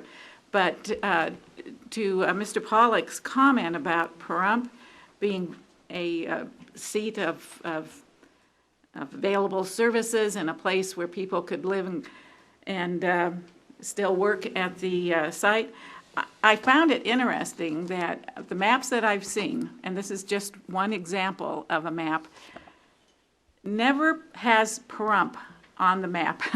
We have Amargosa Valley, we have Beatty, Las Vegas, and we're as close as any of those, and the largest population base. Where is our and I appreciate you're there, but where is our recognition that Pahrump is part and needs to be more, and I can understand that this is on my pro list of why it's important to have a resolution, because we need to be there and be at the table. So I appreciate all of you presenting this resolution to us, but I do have still some cons on my list. But go ahead, I'm sorry. Did you addressing the where's Pahrump and all that, the county at large is going to benefit a huge tax base from it. It's true in the past that Pahrump's been overlooked, and I don't think, being new on the board, this was my opinion before, one of the reasons I ran was for Yucca Mountain. I don't think the commissioners have pushed much to get Pahrump recognized in this. This resolution does that very well. The resolution we passed was mirrored by 5 other local counties, and that really got the interest of the Shimkus's board. What's that? The House Energy and Economy. House Energy and Economy, and they've really pushed that. Chairman Shimkus of that now has been on the floor once a week, pushing we need to move forward with this. And the biggest argument they have back there is there's no local support, because all they ever hear is from Harry Reid in Las Vegas that they don't want it. Well, it's not in Las Vegas. We're local to it, and it's not going through Las Vegas, the waste. This is where it's going to come. And it's not in what I know a lot of us dream of is not just to stick it in the ground and forget about it, but to reprocess it in the future. The other site that really wants it is New Mexico and salt mines. They put it in there, and it's gone. It's going to be closed up, because that's what the salt does. You won't get it back. So, yeah, in the past, Pahrump has been ignored. But that's something, one of the reasons I put forward the resolution for this board and that Chairman Hollis is doing now is voicing Pahrump. And this is a good way to really get Pahrump noticed. Commissioner Hollis has a very on-point example to address this issue. He draws a parallel to the Palo Verde nuclear power plant down in Arizona. If there were a facility built at the test site, the federal government regulations would allow Nye County to tax that. Now, you can't tax federal government operations, but there's something called payments equivalent to taxes. And Nye County already has a settlement agreement for payment equivalent to taxes with the federal government. The number Commissioner Hollis uses with respect to the Palo Verde plant is bringing in $50 million a year to the county that it's located in. And he said that's what this is really about in his mind, is getting those tax monies into Nye County, not somewhere else. And one last comment, if I may, is that there's definitely a large segment of the population that isn't in favor.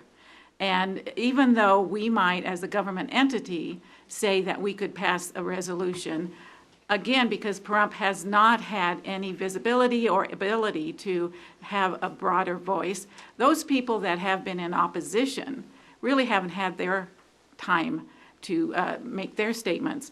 So I think it's important that we know there's 2 sides to the support or not supporting the opening. I lived in North San Diego and Southern Orange County at different times in my life. I'm very familiar with San Onofre. I know the challenges of having any kind of nuclear facility, and transportation, because it is one of my goals and issues that I'm working on, is a key. Not just the transportation for the transporting of the waste, which comes through Pahrump, which I always questioned. Why do we have the routes for transportation just through Pahrump and not really through the alternate routes that have been designated?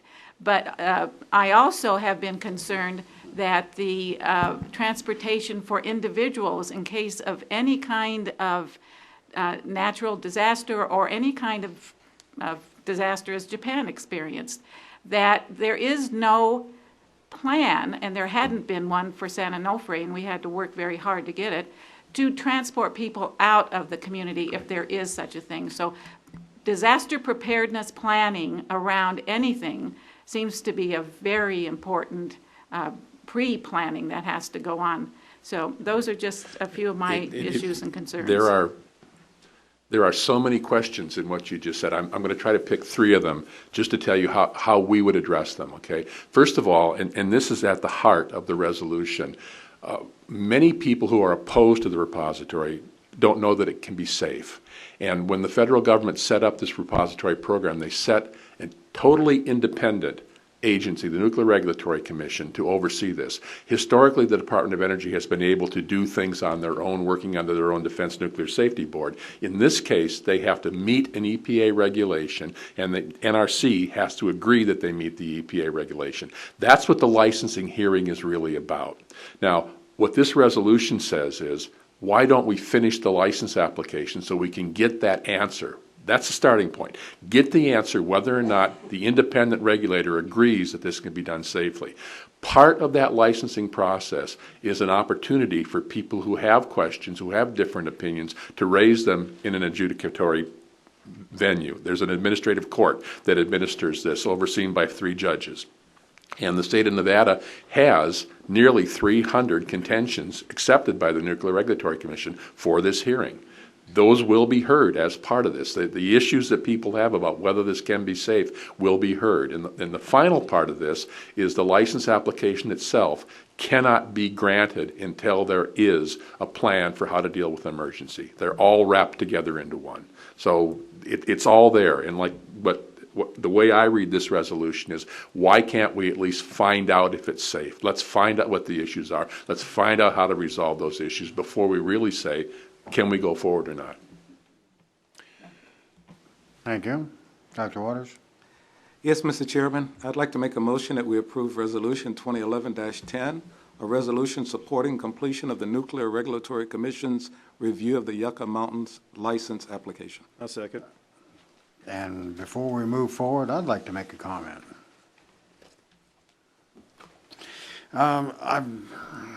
Most of my life I've spent in areas where there were nuclear reactors, such as up in the Tri-Cities in Washington State, the Hanford Project. I've been in areas where they were built from the ground up, such as the Satsep nuclear plant in western Washington. I've lived up and down the Columbia River where there are several plants. I was actually born in Portland, Oregon, not far away from a couple of nuclear plants there.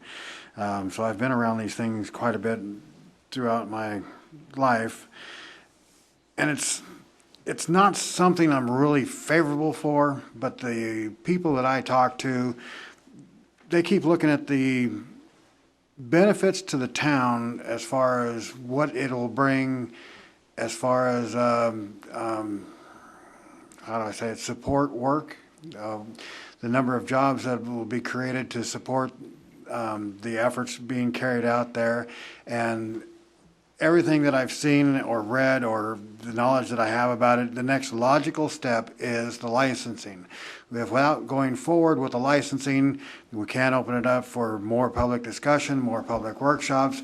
So it's absolutely the next logical step in the process of things is to show the support of the town in order to proceed towards the licensing, which will open up more opportunities for more public input. So I am in favor of this. So we do have a motion and a second, and we will open this up to public comment. Mr. Darby, can staff ask 2 questions? I'm sorry. I'm so sorry about that. Staff, please. I got a question. I don't think you want to leave yet, Mr. Schemhoffen. Commissioner Schemhoffen, I have a question for you. Okay. You don't mind, please? Actually, 2 questions for you, sir. Sure. You said 5 adjacent counties have put in resolutions. What are those, what are those, what are the names of those 5 adjacent counties, please? You got them on the list. Lincoln is right here. Thank you. Esmeralda, Churchill, Lander, Mineral. Those are the 4 that are identical to the Nye County one. Okay. The Lincoln County one is subtly different, but it still is a resolution in favor. All right. And you've also mentioned quite adamantly and quite bravely, I think you're going to catch a lot of heat for it, that Pahrump has been overlooked and we haven't gotten our fair share in the past. I commend you for that. However, what's going to assure the town of Pahrump moving forward with this, if we do bring in $50 million annually taxes, we'll get their fair share, especially since we're 70% of the revenue in this county of Nye and 86% of the population. So what's guaranteed that we'll get 20, 30, or 40% of that $50 million that's brought in? There's no guarantees on anything in life, I don't believe. And let me go back to the first part. That was my opinion, and I'm always going to give you my opinion. Your 70% of revenue, I don't know that figure, I can't fully agree with that. But the fact that we will soon have 4 commissioners seated in Pahrump, I think is a good indication that we're going to get our, as you said, fair share. We've had 3 in the past, which was a majority, and haven't got it. So, but thank you for your questions, sir, for your answers. Thank you. Any further comments from staff? Let me, Sorry about that. before I leave, I just don't want to let Ms. Endersby think that this is the only route for waste to travel, nuclear waste, because there are many, there are many other routes also. This happens to be one of them. I spent 6 years on a community advisory board for Nevada test site programs on the low-level waste committee, so I was kept informed about all the different routes, and at that time I would bring in the reports to the town board here in town to let the people there know what the routes were. If you would like those in the future, I'll be more than happy to make sure you have those, but this is not the only route, okay? So I don't want that misinformation to stay with you. This gentleman here is still on the cab. And again, as we open up an item to public discussion, when the 3 seats are empty, the discussion will be closed. George Gingell, I think you should approve this. Mrs. Endersby's worried about the transportation or getting people out of here. Well, you're not going to get any money unless you have it here.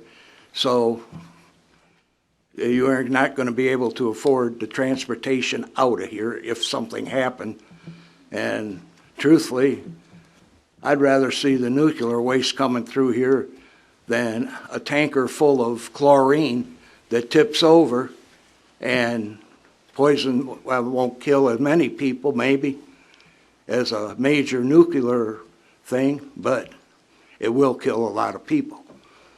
So I mean, and as far as transporting it, they've been transporting nuclear waste for the last 50 years with no accidents that are reported that I have ever heard of.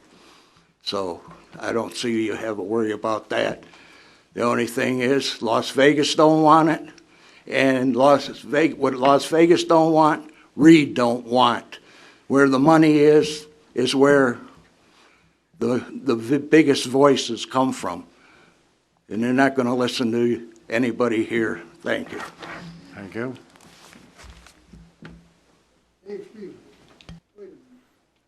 Goddamn. Dave Stevens, Trump citizen taxpayer. No offense to these people that were just here, but I am 100% against that nuclear thing coming in there. I come from pretty close to the Tri-City area, and that's where they made the atomic bomb when they in World War II. And they mentioned nuclear up there, that people got up in arms, and they finally made them start to clean it up. Now they got a lawsuit against Nevada for not taking the stuff down here. If they can get it down here, I'd like to move back to Washington, but that's another thing. But that's stupid to get something. Go up there and them people got cancer, half of them around there. There's a cancer deal around there. I disagree with these people here, or anything to do with that nuclear stuff. They all got degrees, they're all college people, but they're dumber than God knows what. And I don't think we have too much to worry about with Senator Reed as long as he's in there. We keep him right in there, and he'll stop this thing. I don't care what anybody says. They can bash me in the head or anything. I'm not going to go for that. And I don't mean nothing anyway around here, but they got to stop this kind of stuff that's going on around here. Some slick talker. Like I say, these guys are all right people. I got nothing against them. They're just trying to do something here. But I'm trying to do something too and stop things that's going on around here. And I thank you very much, very kindly. Thank you, Steve. I'll get out of here. Don Cox. I'm in favor of it. I've been here all my life in the state of Nevada. I remember when this thing first started, Harry Reid was all for it. Now he's against it. You don't put billions of dollars invest into a project, then walk away from it. To me, that's stupid politics by Washington. I'm for it. I don't believe one bit that we're going to have a problem with the transportation coming through here, because it's been coming through here for years. I've been watching those trucks come through with nuclear waste emblem on there ever since they started that project up there. Been no accidents yet. Like I said, I've been here all my life, and I'm for it. But I do think that Nye County and the town of Pahrump should demand some of those industries to come into this county If they're going to make it, they should make it here. Why are we being dumped on and not getting nothing back? We need to have some of those industries here and charge a tax for them to bring it onto our roads. They can say, oh, it can't be done. Well, it can be done. They need a place to put it. We've got it. It's almost finished. If anybody sat there and say it's not going to get open, they're not thinking very clear, because it's going to get opened. Just a change in the White House, and it's going to be boom time again. Thank you. Thank you. Okay, the seats of public comment are empty, so that closes public comment. Mr. Chair, The can I motion make is, I will ask you in just a second, as soon as I state the motion again. The motion is, I lost where I was, to approve Resolution 2011-10, a resolution supporting completion of the Nuclear Regulatory Commission's review of the Yucca Mountain license application. Any further comment from the board? No. Mr. Falcon. Yes, Mr. Chair, I was fortunate enough to take a tour through the tunnel once, and it's a pretty amazing tunnel. I mean, it's about the driest thing I've ever seen in my life. There isn't a speck of water, nothing in it. And, there was some talk I heard tonight about what it would cost to get it operational again. Well, it's just a hole in the ground, and basically it has a ventilation system, of course, and some utilities provided to it. I don't think it would take very much to get it operational again. It's not like decommissioning a ship where we take all kinds of stuff out of it. I doubt anything was removed. You know, the United States is really behind in nuclear energy technology.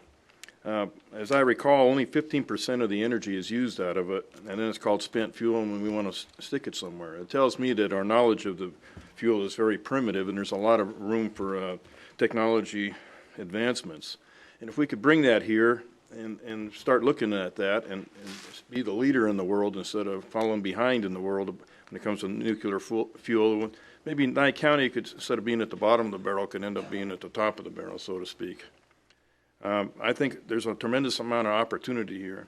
When I was in the Navy, I remember when we used to pull into when we pulled into Hong Kong, as an example, the USS Long Beach, which was a nuclear-powered ship, wasn't allowed to pull into Hong Kong because they were afraid of it, so they'd have to be way out there somewhere and take a boat ride forever to get into Hong Kong. And I've never heard of a Navy ship having any kind of a problem, and there's an awful lot of them that are nuclear-powered these days. This resolution is simply to move forward with gathering information and basically answer a lot of questions. I couldn't imagine being against this, quite frankly. And especially, I think it's hopefully could provide a great opportunity for Nye County to be a leader in the world, as I said. So I think this is a great thing to do. Thank you. Thank you. Ms. Sandersby? Yes, I'd just like to clarify my intended vote is to support those individual voices that aren't here, but I know I've heard them throughout my years of residency that have opposed opening Yucca Mountain. And not that I don't think that we should have the technology, but if we're going to spend the money, we should encourage the education in those technologies and put our money to support the other alternative energies. Thank you. Thank you. Dr. Waters?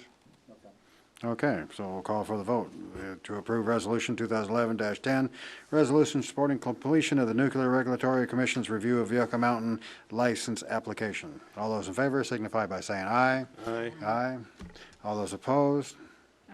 Motion carries 4-1. Thank you, gentlemen. Mr. Darby, if I may ask real quick.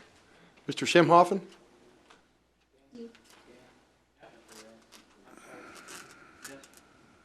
Do we send the signed copy of the resolution to you or to John to get up to the Congress? All right, sir, I was just checking. Thank you. Thank you. Thank you. Item number 8, discussion Town of Pahrump Economic Development Report. Mr. Kohlberger. We're trying to Mr. Balaqui's been trying to tweak this every month. When it comes back, we answered a few questions that Dr. Waters had. He's going to make sure that those are in the next report. Anybody have any comments or questions? Mr. Balaqui is here to answer. Thank you. Ms. Parker. Nope. Mr. Colkin. Just one, if you heard anything from Contour?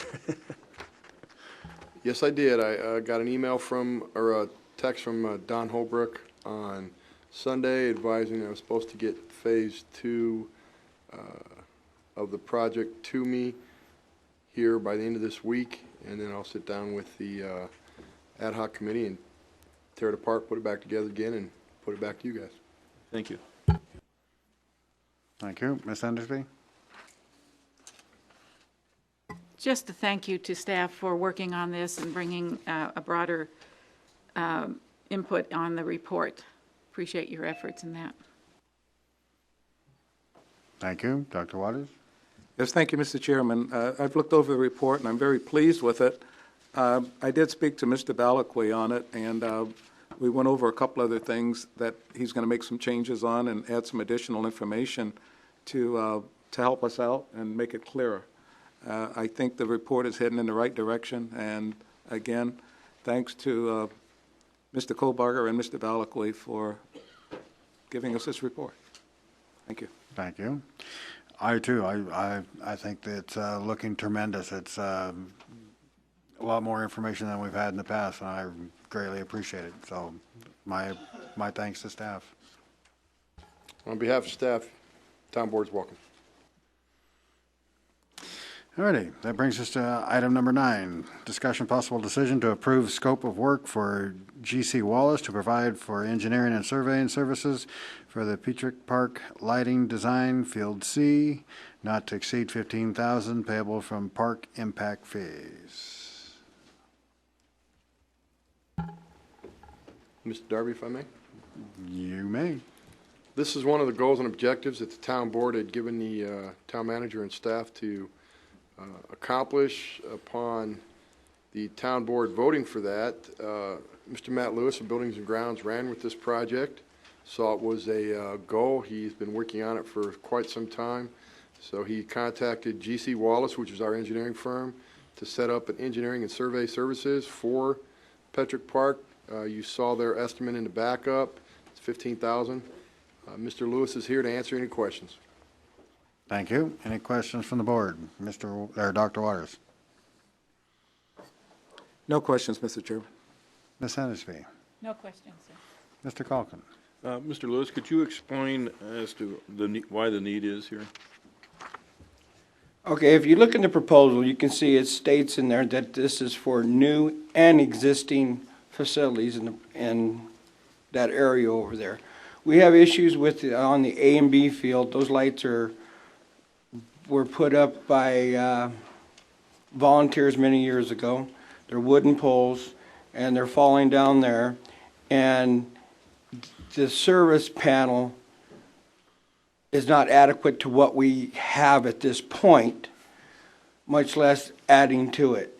It's been kind of, in the past, piecemeal together. Say the town office, when it was built, they just added to that same service. It's quite a mess, actually, what we have going on over there. So what we're trying to do is accomplish two things. Take and get lighting on that C field, we call it, what is directly behind the office. That mainly, we're trying to get that established as a multi-purpose field.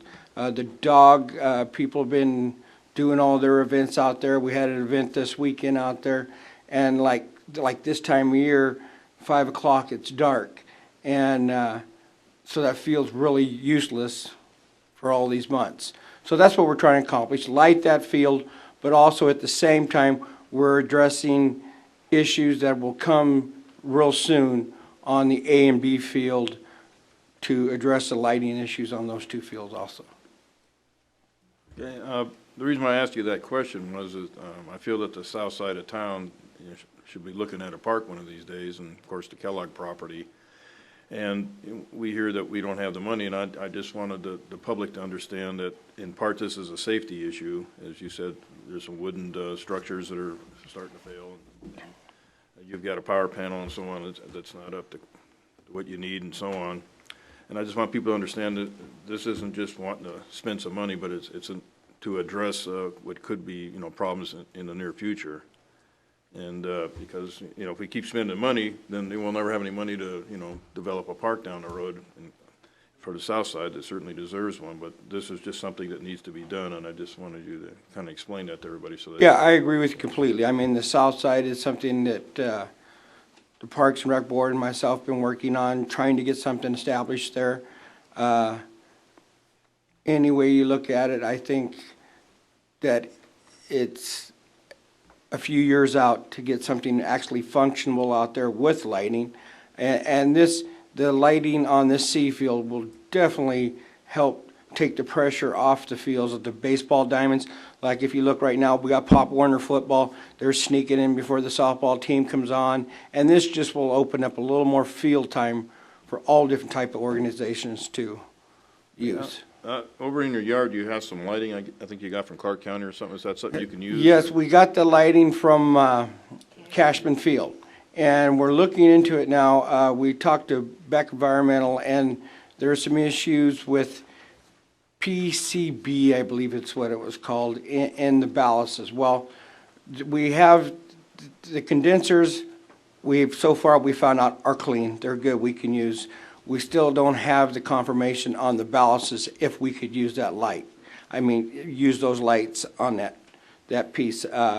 This goes back, like Bill was stating here, several years ago, and we already have a breakdown what would be cost effective using those older lights compared to newer type fixtures, where like in 10 years they would actually, the newer type fixtures would save the difference in the cost of the new fixtures. And this is something that Wallace has been working on behind the scenes and will continue on that proposal. What's our best options to use? Okay, thank you. Mm-hmm. Thank you. Ms. Parker? No questions. No questions?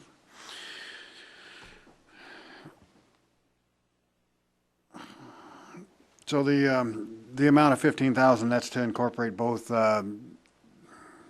parts of it, because the other one, it's like a second option.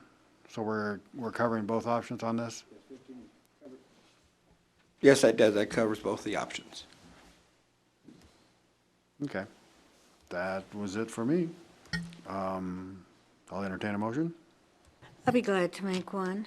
I'd like to move that we approve the scope of work for G.C. Wallace to provide for engineering and survey services for the Petrick Park lighting design, Field C, not to exceed $15,000 payable from park impact fees. I second the motion. Oh, give it to Dr. Waters. Okay.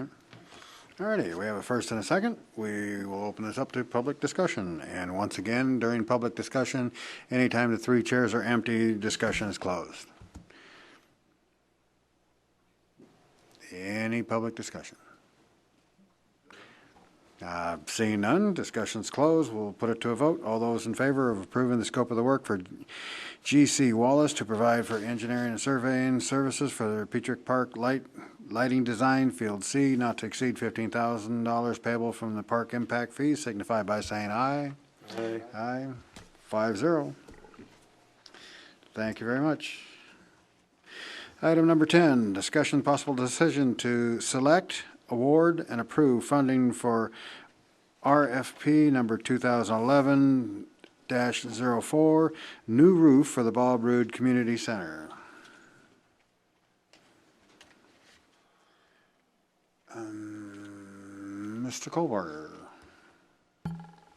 Again, this is one of the goals and objectives, and the task force brought this forward. The town board said, yes, go forth and conquer. Mr. Lewis has done a beautiful job of getting an RFP put together, and quite a tenuous task because he had to go through the asbestos process. He was given 3 bids. They rejected one for not following directions. They reviewed the other 2 and chose the one that's recommended at the bottom by Anthony Roofing. And Mr. Lewis is here to answer any questions. Thank you. Any questions from the board? Ms. Parker? No. Mr. Calkin? I'd just like to mention that Mr. Lewis and I had a little discussion about this today, and if you have any concerns, like I was concerned about roof curbs being put under the air conditioning units, the heat pumps, instead of just sitting on some wood like they are now and the ducts running through the roof, because that's always a potential leak if we're going to do it right. But anyway, he assured me, and I just wanted to assure the board, that he'll be working closely with Anthony Roofing to make sure everything's done right, and we won't have any problems. And also, they're a local company, that's nice. We know where to find them if something ain't right. Thank you. Ms. Andersby?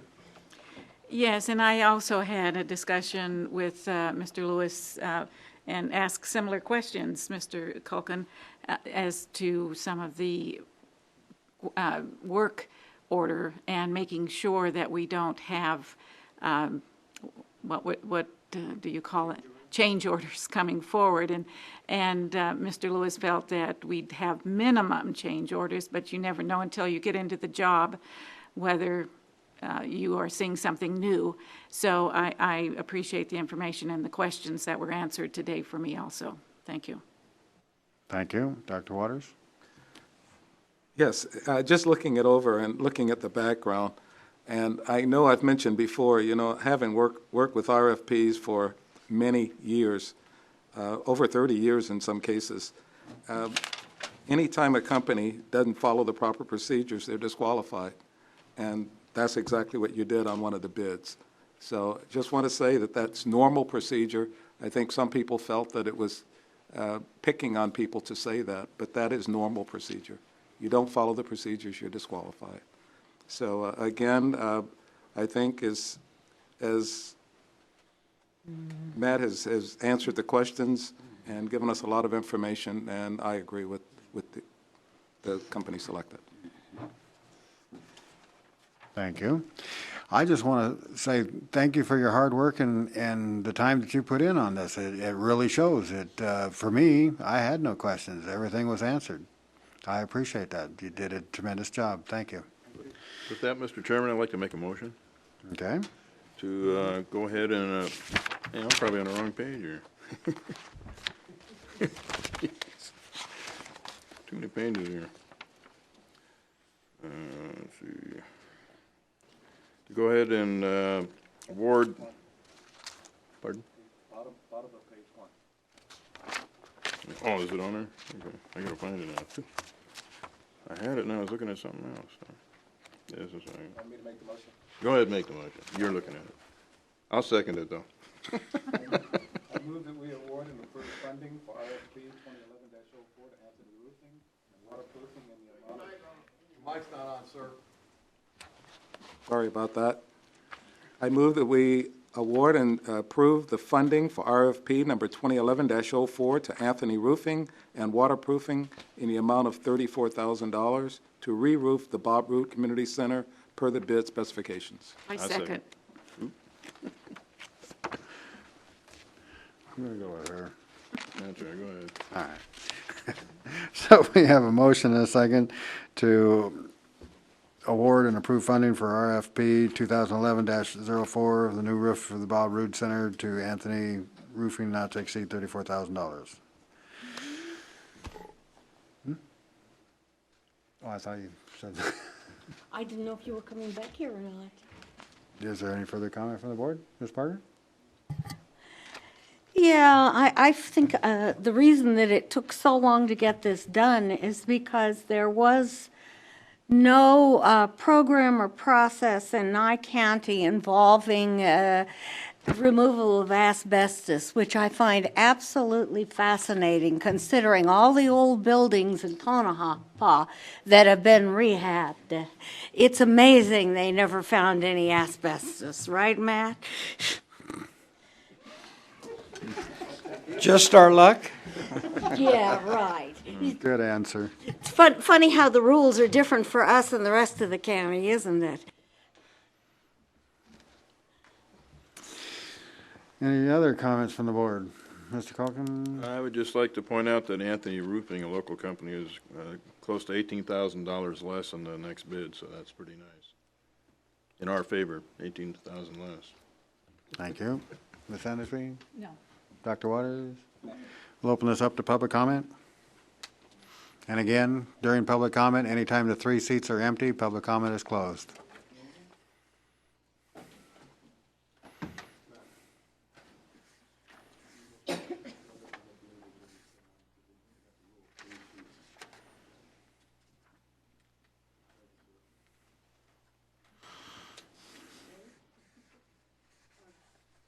Thank you. Donna Cox. I just have some questions on the way this is worded in the agenda, because apparently things don't quite add up here. Harley just mentioned there was an $18,000 difference in the other bid versus this bid, but all that's missing out of the agenda backup.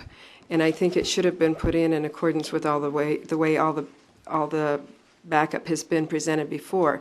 Normally, all the bids would be in here, and they only have Anthony's roofing bid in here. They don't have the other two, the one that was rejected or the one that was bid over this amount. And so I wanted to ask Mr. Lewis if he could just tell us off the top of his head who the other two companies were and what their bid amounts were.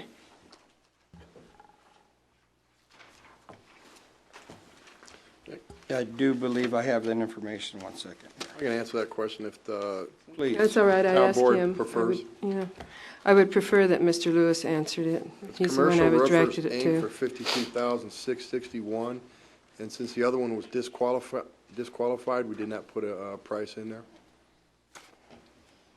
Isn't that? It's in the backup, sir, on page 1 of the memo.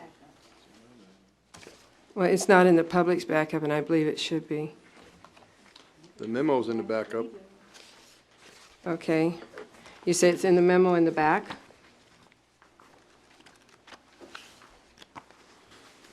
Well, Matt would have it. He said he has it right there. Actually, all I only have is the one that was rejected and the one from Anthony Roofing. Okay, and who was the person that was rejected? Well, I mean, if you just have it in front of you. Bill, I mean, should we? I'm not sure of. Well, it's public information. No, it's disqualified. It's disqualified, sir. If the public. Do you have something to hide, sir?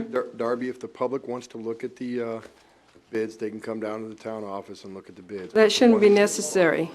There should be no reason to argue about this. That shouldn't be necessary. Somebody could give me an answer right now. Maybe one of the board members could give me an answer. I guess you guys all have it in your backup.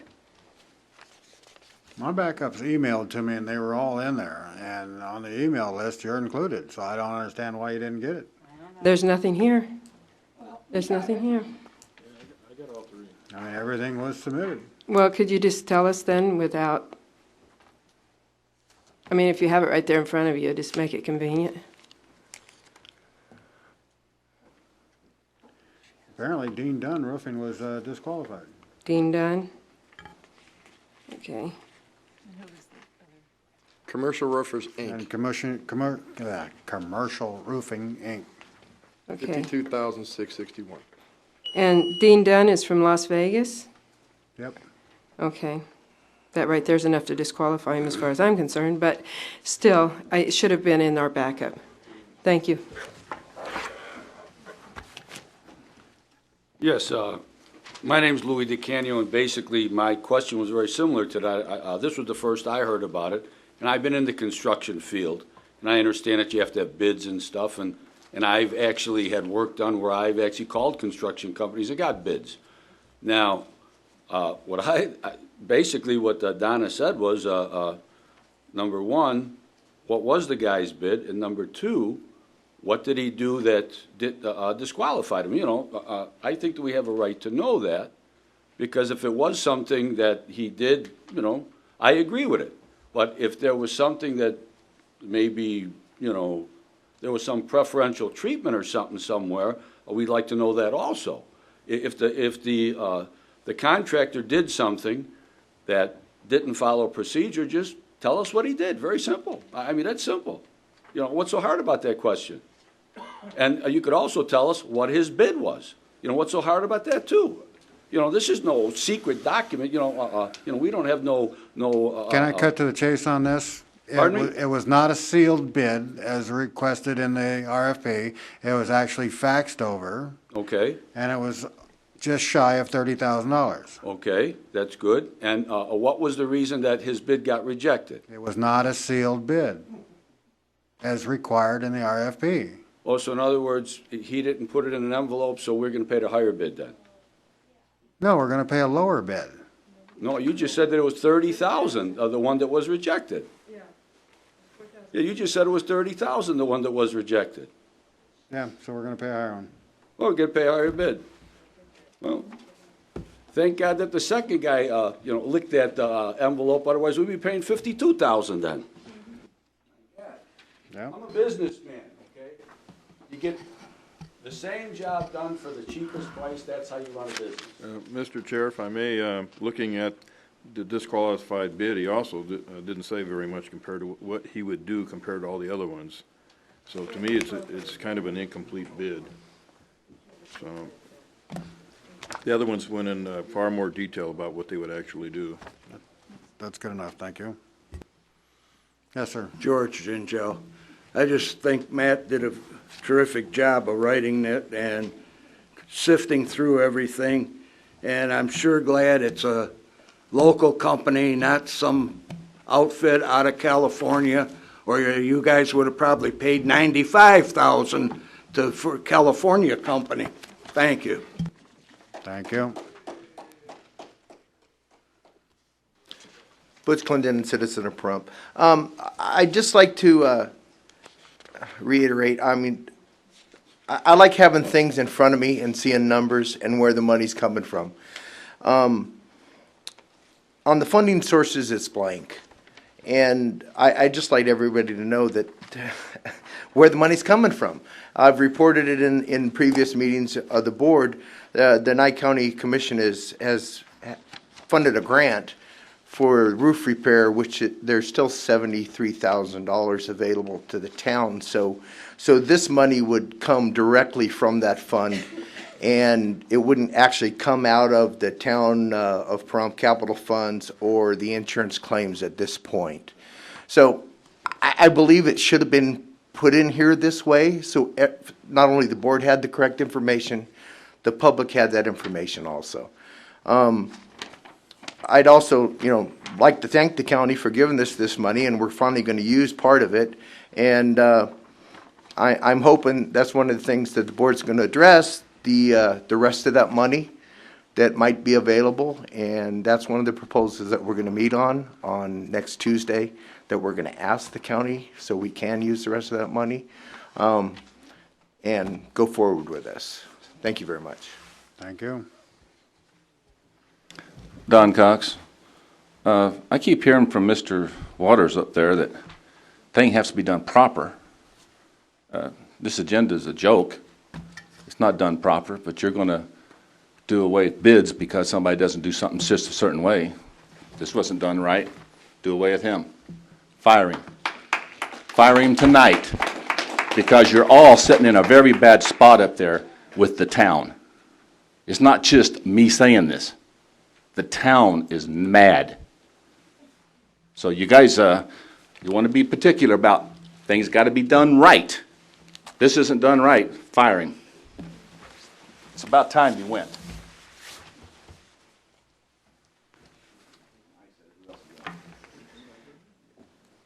Sam Jones, citizen, taxpayer, and voter, and I'm also a member of the board for the community center. I don't have a problem getting the Bob Roode Community Center roof done. However, the only thing that I'm seeing here in the backup is $34,000. And it says 3 funding sources. Now, we're all aware of the $73,000 that was given by the county back in 2006. And then I noticed I think it's in the town manager's report or something, that it has been there, but nothing was done with it. In 2006, 2007, 8, 9, 10, here we are 11, okay? It says insurance claim. Well, first there's an insurance claim, then there ain't one. I want to know, as a citizen, as well as a member of that board, is there or is there not an insurance claim on that building? Mr. Kobarger will not give us an answer, period. We've been told as a board that he will definitely agree to work with us as board members. He has not done that today. To this day, we do not have any figures. It says town capital fund, What's the figure in the town capital fund? What's the figure in the insurance claim? Why can't you people do your job and direct staff to follow orders that you're supposed to give? Not that we're supposed to ask. You're supposed to give him orders, not him give you orders. Now, I'm tired of it. I filed the Nevada Open Records Act asking for information from December 27th of 2010. Mr. Kohlbarger, it was mailed out on October 3rd. To this day, I have not got one record, and I'm going to Brian Coonsey, and I hope you people ain't going to be involved in this, but you need to direct staff to give us information that we, the public, have a right to get. Now, please, if you want to govern best, govern least, and direct him to do it, or fire him tonight. Thank you.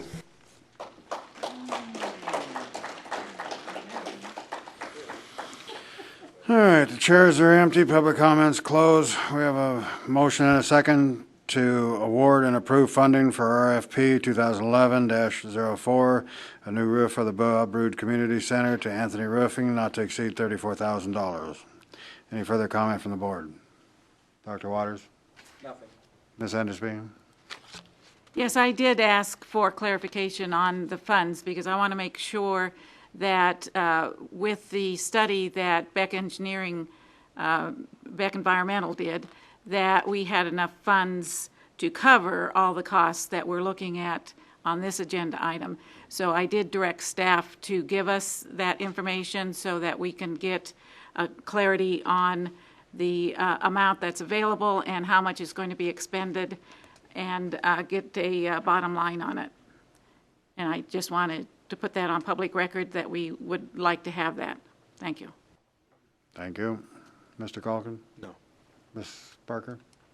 No, just thank you, Matt, because I know how much effort it took to get that RFP written with the asbestos problem. Thank you. So with that, we'll call for the vote to award and approve funding for RFP 2011-04, a new roof for the Bob Rood Center to Anthony Roofing, not to exceed $34,000.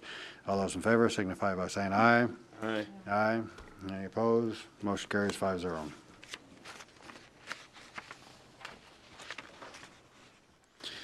Item number 11, discussion possible decision to approve funding for the interior restoration of the Bob Rood Community Center. Mr. Kohlbarger? You have the memos in front of you. You have all the projected costs. Matt is here to answer any questions. They have put a few extra upgrades into it, the gutter system, energy system upgrades, and Matt can talk about those too. Plus, we put a little extra money in for environmental testing because Matt wanted to get it tested before, during, and after, correct, Mr. Lewis?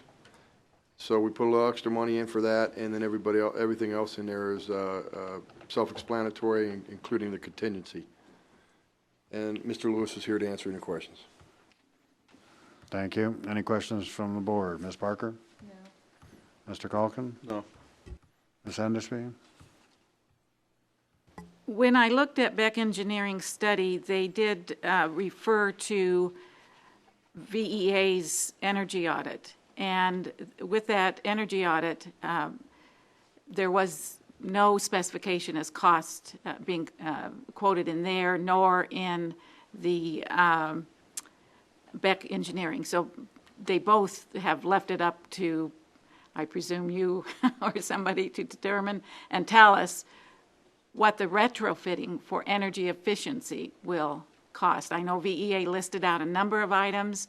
Whether we encompass all of those or not is something we need to know so we can get an idea of what, again, the bottom line is that we can afford. Certainly it would be nice to have all the retrofitting that VEA recommended, but can we afford that? We do need more information on that particular line item and then how what monies we have available to pay for those things. So that any information you have on that. Please. Yeah, that's one reason that the advisory board is going to have the meeting on Tuesday. We did come up with several items, like with some of the AC units are older than 8 years. There were things we're looking at, energy efficient lighting. And once some more numbers come in, there's still some stuff kind of unanswered from the insurance company and what will be completed. And once we get those numbers done, and we should have those by Tuesday, that's when it's going to go to the advisory board again, and we're going to kind of look at our options and which way we think is best to use the funds we have available to complete what we can. Well, then, Mr. Chair, I'm concerned that we move ahead with anything now. We're asking for funding that we have no clarity on what that amount is and what we have available. So I'm not sure that we should do any action on this until we get that information. And if it's not coming forward for another week, is that going to be a problem if we don't move on this right now, or is that some? It's going to delay the whole process. We're trying to get this all done and open before Christmas, and this will delay the process if you don't approve us to move forth with this, because we want to, once the roof is completed, go right in and get all this other stuff done. And if we have to wait until the only meeting in December, it's going to delay this project. Just to let you know, and we're trying to get it open. We were shooting for the end of November.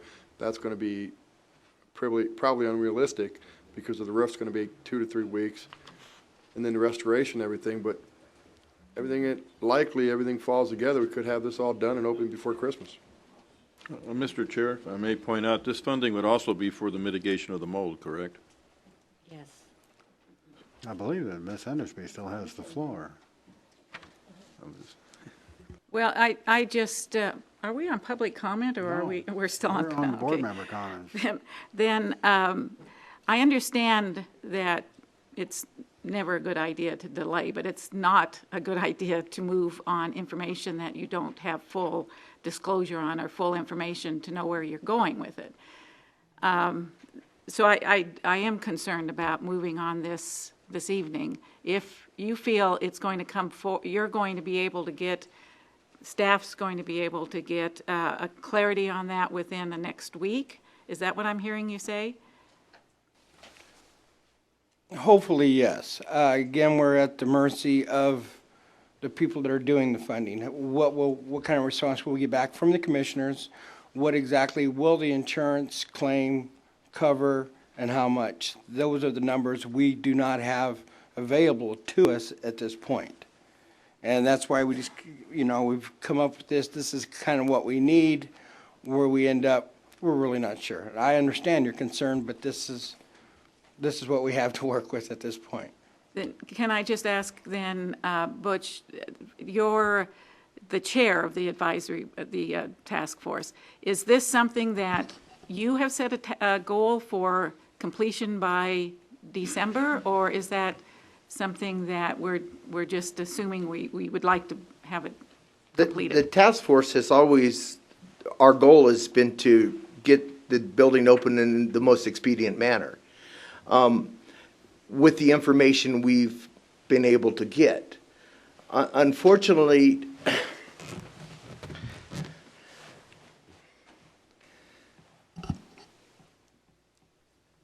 I'm trying to stay calm here because I'm really upset because the board asked for correct information in writing to make correct decisions to give to you. And all the decisions this board has been making over the last 4 months are not correct because we have not been given the correct information. So I'm really pissed off right now. So let me just take a breath. The information we've given you has been based on a number that was thrown in the air, and everybody's been swearing by $43,000 that we're getting from the insurance company. That's not true. That is incorrect. It was never right. We don't know how much we're getting. So all our evaluations and our decisions are incorrect that we've been giving you because we haven't been given the right information. the proposals we've given you that Matt has worked extremely hard on, all these, the drywall, the painting, and everything else was supposed to have been done by staff. With this money and with the possible money, extra money from the county, which we don't know if that's going to happen yet. Right now, there's a lot of issues in the air we don't have numbers on. Your questions are the same questions we've been asking to make the correct decisions to report to you. And we still don't have them. In my conversation with you and Mr. Waters about Mr. Clendenin, I know you're excited, but can you back away from the microphone I'm a sorry. little bit? And I talk loud anyway. Our concerns were that when one person asks a question, they get an answer, but are they asking the correct questions? When a committee's able to ask those questions, 7 people hear the answer. You can come to a conclusion. We can get it in writing, and we can say these are the facts. We didn't have that opportunity. This board has always asked for that opportunity to do that, and we have been not denied that opportunity. The only one that can make that happen is this board at this point. So I'm extremely upset because we spent 4 months spinning on our wheels. Now, we haven't totally spun our wheels. We know that we want the community center open. We know it's a viable building. Matt Lewis has worked his butt off in order to get all these numbers and get it going, and it's all for naught. Now, in the last week or so, he's worked on these other numbers to try and get this open and threw these numbers out to you, which don't include any of the previous numbers. These modifications and upgrades and everything else is $15,000. Matt, I don't know why we don't have it in the backup. These are all things that the board has discussed for the future to do it in a fiduciary manner as the town can afford to do it. Now, if we can afford to do it now, that's great. But this is something we put off and didn't discuss. We had discussions over it, but our main issue is get the roof fixed, get the remediation done, get the drywall and painting done, get the building open. Do the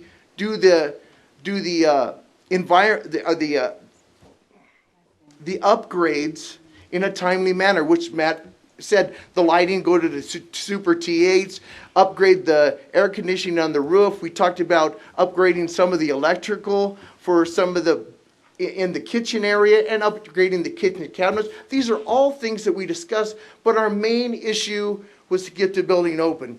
This is now thrown into a lump sum, and it doesn't explain anything. And how are you supposed to make the decision when I don't even know what's going on? Matt has an idea. There's a lump sum here, but there should be a backup explaining it so not only you could understand it, the public could understand it. So you can see my frustration here, and there are other board members that are frustrated and members of the public that are extremely frustrated because we've been dealing for 4 months and we're... Mr. Clendenin, you're blowing out the TV. I'm sorry. Okay. So I'm going to take a breath here, and I don't even know if I answered your question. I'm sorry. Well, I wanted to get an idea if you had set that deadline of the holidays and getting it open, but obviously you're working towards whatever deadline you can get to get everything done correctly, and I appreciate those efforts. And I do see that there needs to be more clarity on everybody's part as to where we are financially. So I'd like to ask staff if they would work with you. If Mr. Kobarger, have you been attending the task force meetings? 2 of the last 3. Okay. Then if in that continued cooperative effort, if you could continue to give information that they are requesting, as long as it's available and needs to be transparently given. I understand, and legal can certainly be there to tell us what we can't disclose, but if the task force can move ahead and get the information they see that they would like to give to the board so we can make a more a better judgment on the decisions that we need to do to go forward. But I personally think we need to table this until we get some clarity on where we are bottom line. So thank you. Thank you. Dr. Waters? My turn. I had some of the same questions on the funding, and that was my concern. But I also want to see the Bob Root Center opened as soon as possible, and I'd like to see it before the end of the year. So since I have done some checking, and I trust Matt enough to say, yes, we think we're going to be able to cover this, we'll cover it somehow. And I think it needs to be covered, and it needs to be done. So I'm going to support it, even though I still have some questions on it. Just want you to know that. I do want to know how much money we have in certain pots and what's going to cover it. I'm sure we'll still get that, but the main thing is to move forward with the Bob Root Center. Thank you. My question is basically the same as everybody else's. The line items are 17 and 18. Are we able to fill in those voided numbers this evening? I see that Mr. Sullivan's here. Could he possibly fill in those answers as to how much was the insurance settlement for the Root Center?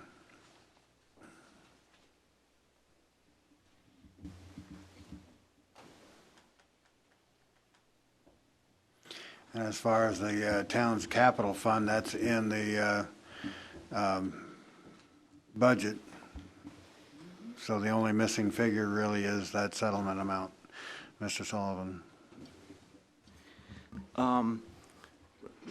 Bill's been working on with the insurance company. We're estimating it's going to be in the $20,000 to $25,000 range based on the materials that they've provided. That Balfour had been up here earlier and done some estimates after reviewing the mold and opening up the walls. They'll probably have to come back and do some more testing. So that's the amount that I'm projecting at this time, together with the $73,000 from the remaining PET grant money. And then we'd have to supplement anything in between there. And that would come from our capital funds. Thank you.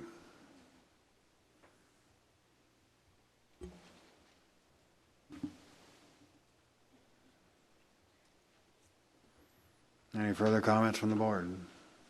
Ms. Parker? Yes. As I'm looking at these projected costs, $35,000 of it approximately has to be spent to get the building opened. There's no way you can get around the remediation of the mold. We have to test the building. We have to put up drywall, and it has to be repainted. And that actually comes to approximately $35,000 or $34,000 if you want to add it right. That needs to be approved tonight, absolutely, because otherwise this just puts this back another month, and there's no need to put it off another month. If you want to quibble over modifying the energy system, the upgrades, and the gutter, you could quibble about that, but the gutter also, I think, needs to be done when you do the roof, which will alleviate some of the problems that we've had in the past with water. One thing that I do want to ask Mr. Kobarger to put on our next agenda is the fact that the $73,000 from the county was for roof repair. We're not going to use all of that money for roof repair. And we have to ask the county if we can use the balance, the money that we did not use for roof repair, for other repairs for the building. And so I'm asking Mr. Kobarger if he would put that on the agenda, the next agenda, so we can officially ask the county for the use of the remainder of the money. This needs to be done now. As far as deciding beyond these basic items, as far as I know, they'd like to put more electrical circuits. There's a lot of other items they'd like to talk about. That can be discussed later. But my feeling is that we need to approve this tonight. Thank you. Thank you. Mr. Corcoran? Yes, first I'd like to ask a question. We have a page here that says projected project cost, and it has an amount of $52,000. So I wanted to know why we got that, and then the motion is asking for $120,000. What's the difference?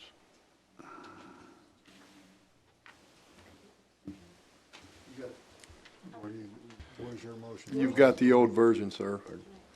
Mr. Calkin, you've got the old version. That was a typo. Somehow the computer had an issue. There was some misspellings and other things that when she converted, when Miss Carnes converted it over, it went up to 120,000, and then there was a few other typos in there. We caught all that, changed it, and sent out a new version about an hour after you got the original version. So you should have gotten it. I think you're looking at the old version, sir. Okay, well, how much are you looking for here? 52,000. Okay, okay. And again, this is to get the building open. All the other stuff that Mrs. Endersby brought up, with all due respect to Mrs. Endersby, if I may, Mr. Darby, Please. can be brought back in phases and done at the community center, and it won't keep it, it won't close it down. It will be open, and we can do the work around all the other events. I believe that was Matt's plan. Am I correct, Mr. Lewis? Yes, for the most part, we should be able to work around meetings in the building. Well, the 52,000 basically is just asking to put the building back essentially the way it was before the damage occurred. So I couldn't imagine having a problem with that. Well, they're also doing some energy upgrades and a gutter system, which is new, and Matt wanted to get that done where we had the opportunity to get that done. Could you explain the energy system upgrades? What are you talking about?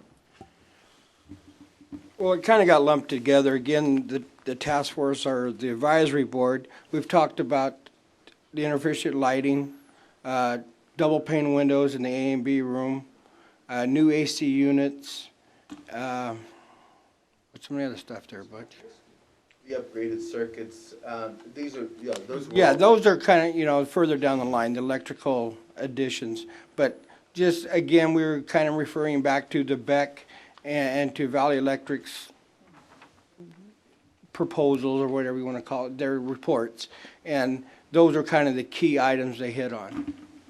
Yeah, well, as you and I discussed this afternoon, I think the AC unit should have roof curbs, and that should be coordinated with, what units you're going to end up buying if you are going to buy some.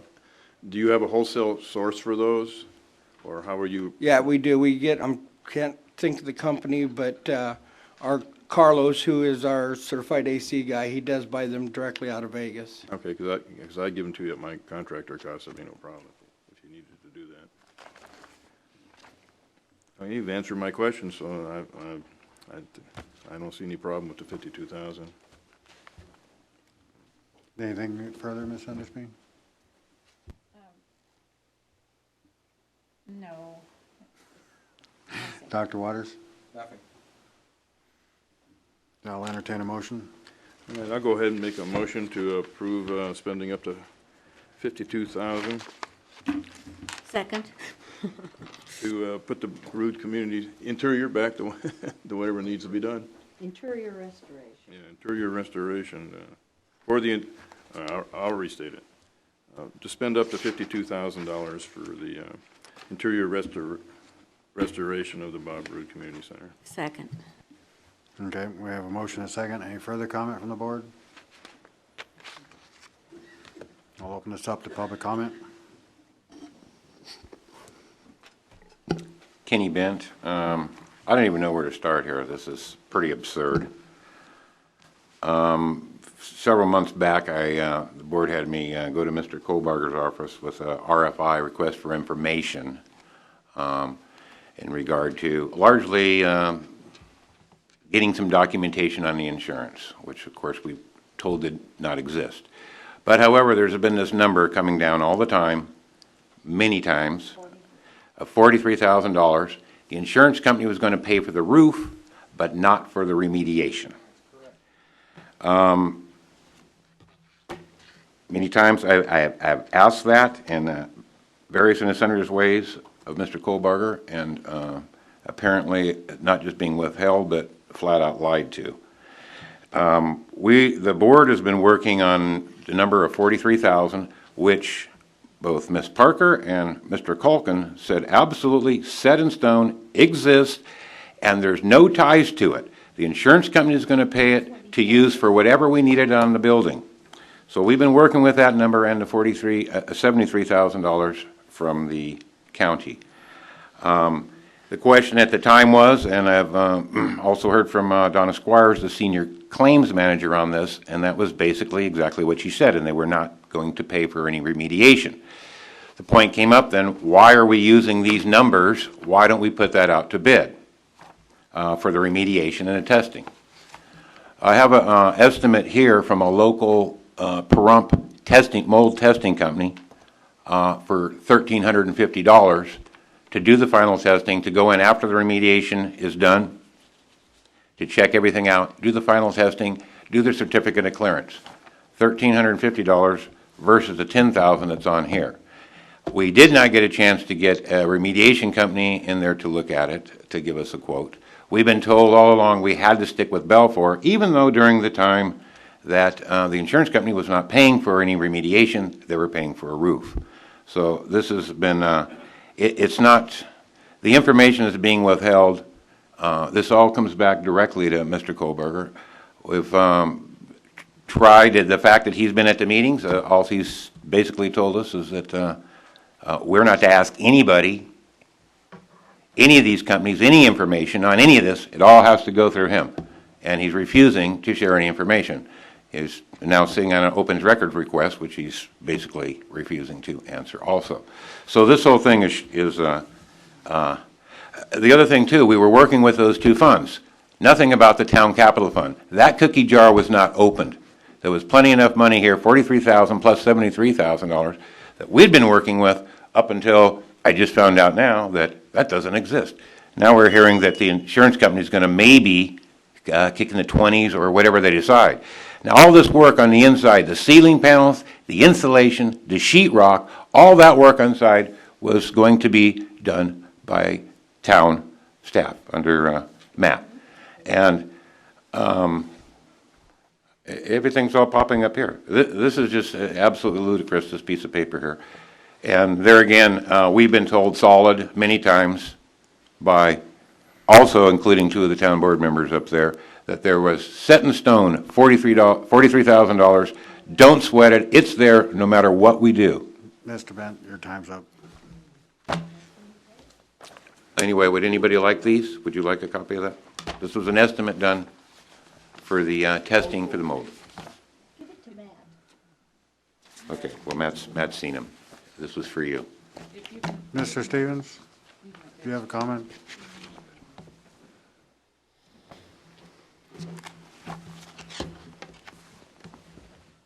Dave Stevens.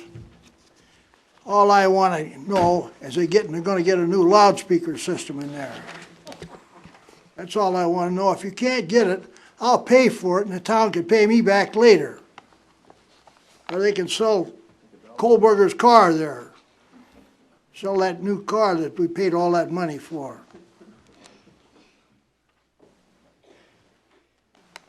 May I? Sure.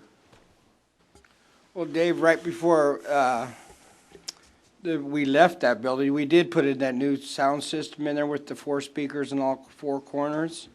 And we also worked on the hearing impaired equipment. So the sound in that building just prior to leaving has been upgraded a whole lot. We don't have the little speakers on the stands by the side of the walls anymore. Well, I apologize if I said something wrong here. Another thing, they should have, when they do the inside there, make a little coffee shop where a gentleman like me can go in and get him a cup of coffee for 15 or 20 cents. That would be nice. You guys can come in there once in a while. I can't see anything wrong with that. That wouldn't cost any extra money. Is there anything wrong with that? You know. Nobody knows nothing here. Except Matt. Okay, I'll get out of here. If they don't get a coffee shop in there, I ain't coming anymore to them meetings around there. Promise? Is it a guarantee? That's a guarantee, yes. I'm going back home where I belong. State of Washington. Thank you, Mr. Stevens. You're welcome. Butch Clendenin, citizen of Pahrump. I've got some questions that I'd sort of like answered. I mean, we touched over some issues of who is going to actually do this work now. And that sort of hasn't been answered in any of this information, and any of the previous information we gave you apparently is now incorrect. So I had the question is the drywall, the painting, the insulation, is that still being done by the town through the chair? To the best of my knowledge, yes. Okay, and then if we're paying for this out of our pocket still, is the mold remediation being paid for by us, or is it being paid for by the insurance?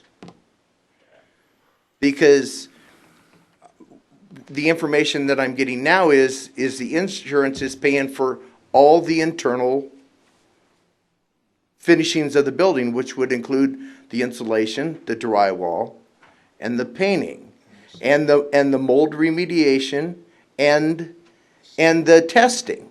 So if that was the case, then it's not going to come out of the general fund, it's going to come out of the insurance. So now, there's a lot of questions we still don't have answered, and I think the board should be asking the same questions, because we don't have this information and it's not here. And the information we're given is now incorrect. So not only are we trying to make sense out of this as the public, the town's trying to make sense out of it also. And I agree. I think we need to go forward. I think we need to go forward with the drywall, the remediation, as long as it's a fair value. If we're paying for it, I believe it should go out to bid. I don't believe we're obligated to go to any certain person, and I think it should go out to bid fairly quick. The standards have been set. We know what they are. Beck set the standards. We know how they're doing it. We know where they're testing. And we have the ability to give that same information and say, we want it tested in the same spot. There's no other thing required. It's already drawn up because we've already agreed that that's good enough. So all we got to do is give it to two other environmental companies and get a competitive bid. Maybe that is the best bid, but we don't know. That's an option we haven't had the opportunity to look at. Now, I know the town has the ability to give it under what they want, but we're talking about spending the town's money. I think this is an option that we ought to look at. And I don't think it's going to take that much longer. I think we need to get this open as soon as possible. But we're doing catch-up work again now because we didn't have the correct information. Thank you very much. Sam Jones, Pahrump resident. I'm going to kind of follow up what Butch was saying. Number one, we have a local man here that gave us a bid of $1,350 from start to finish for the environmental testing of that building from start to finish, and he'll give us a certificate of occupancy saying that it's clear. He lives here in Pahrump, right here, right now. This $10,000 figure they've pulled out of the air somewhere. This remediation is the only figure on this page that's correct. $14,000, which was given by Belfour. It was $14,000 and some change by Belfour to remediate. Now we're understanding that the insurance is going to pay for the mold remediation when I have audio tapes when we were in Mr. Kohlbarger's office and Donna Squires called on the phone to talk. She said, we absolutely are not paying for mold remediation. We're only paying for the roof. Now, I have tapes proving that. This is everything you see here in this black case is from the Bob Roode Community Center. Everything you see here is information that I've been trying to get from Bill Kohlbarger regarding Bob Roode Community Center.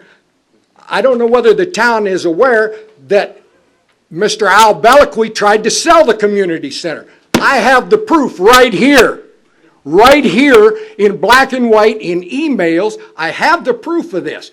Folks, when are you going to wake up and fire this man because there's insurance fraud going on here? If I can do it. Oh, that's slanderous, and I don't will not care if tolerate it is. This is Will not public be tolerated. comment.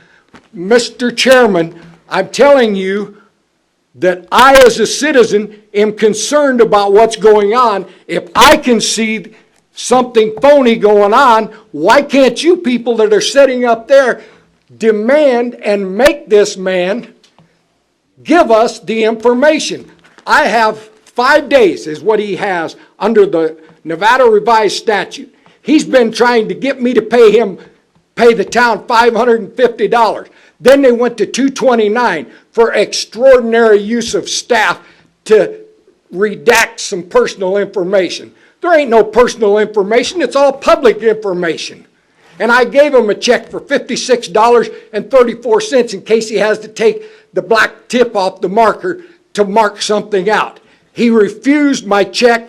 It's still sitting in the town board office. Still sitting there because he refused to let this lady process the check. He is pulling some scams, and you people better wake up and find it, because I'm going to tell you, I'm going to Mr. Coonsey about this, and if I have to, I'm going to the U.S. Attorney General, because this kind of corruption is not going to stand in my community as long as I'm alive. Thank you. Don Cox, again, no figures, no nothing. The job wasn't done right. You refused to hire somebody to do that. You know, I'm looking at you. Right there's the culprit right there. He's taking you all down the drain. If you guys can't see that, you're blind. Maybe you need to go down the drain, because this guy is not doing his job. Come on, open your eyes. Fire him. Just fire this man and clean this town up a little bit. Your jobs will go a heck of a lot better. Keep your promise, Harley. Thank you. George Gingell. I don't know anything about construction. Maybe Matt or Harley can answer this question. The air conditioning units are on the roof. To me, that makes them part of the roof. So you got $73,000 to fix the roof from the county.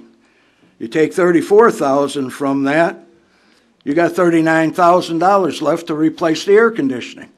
I mean, and you're still using it for what the county give you the money for.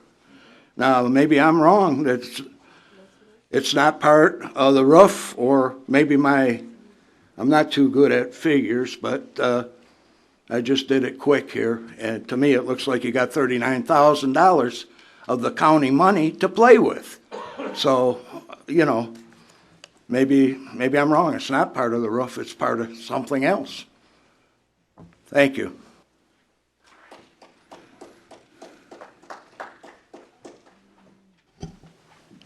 Yes, my name is Arthur Jones, concerned citizen, resident since 1992. I never seen that community center closed. It should be open.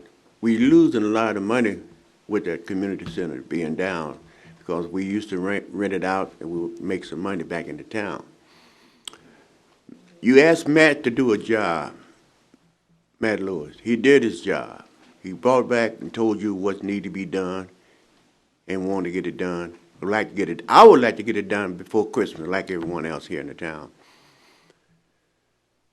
If you run over budget, what's the deal? The federal government run over the budget. And sooner or later, we're going to get the money back. If the federal government can run over budget, what's wrong with the town run over budget? We give money all out through the town to everything else. This community belongs to the town and the people, the citizens of the town.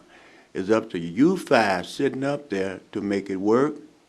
Let's open up that community center and let it take care of itself, because sooner or later it will. Thank you. Thank you. Richard Goldstein, Pahrump. Right now, you're looking at a total of about, what, $86,000 to do the roof and the inside. You've got $73,000 that the county gave you, and Mr. Sullivan's estimating approximately $25,000 in insurance. That's about 90-something thousand dollars. Money is not an object here. It's not the issue. Now, everybody says, well, they want this open by Christmas. One question nobody asked. We approved the roof. How long is it going to take to do the roof? When's it going to start? You're not going to get this open by Christmas. There's just no way in God's earth you're going to do it. But, you know, you've got the money. Even if you only get $25,000 from the insurance, you've still got over $90,000, and you've got $86,000 here in repairs. So I don't understand what the problem is.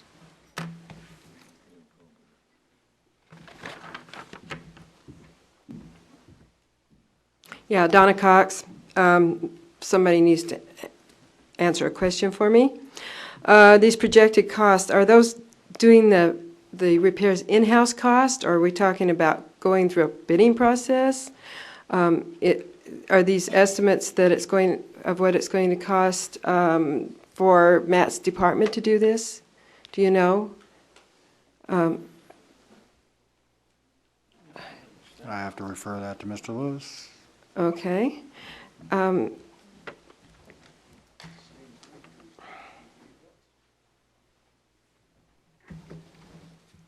Those costs are estimated contractor costs, not our staff doing it. So in other words, if your staff did it, it could be done cheaper maybe, and we could get it done faster. And would the roof? How long would the roof take to be repaired? Did they give you a time estimate on that? We're figuring it'll probably be approximately 3 weeks to get that done. Okay, so and then the mold remediation, they're telling me 2 weeks. So, and they cannot work at the same time. I understand that. And so it's going to be real close. I mean, we're like to the 22nd, if possible. It's a goal. I'm not sure. Well, 3 weeks puts us into the 1st of December, and then 2 weeks puts you into the middle of December, and I know that's pushing it pretty close for Christmas. But the point is, that's a time limit that you could work towards. Because I'm looking at some of this stuff, and the problem is, you know, we had some damage done by the rain. We should be looking at repairing this building, not remediating the building. We're talking about perhaps having a nice convention center or some other building on down the road a little bit, so we don't have to pour a ton of money into this. We need to make it usable.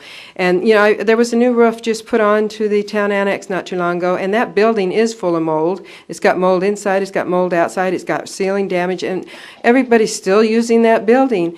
Nobody's concerned about throwing all the meetings out of that.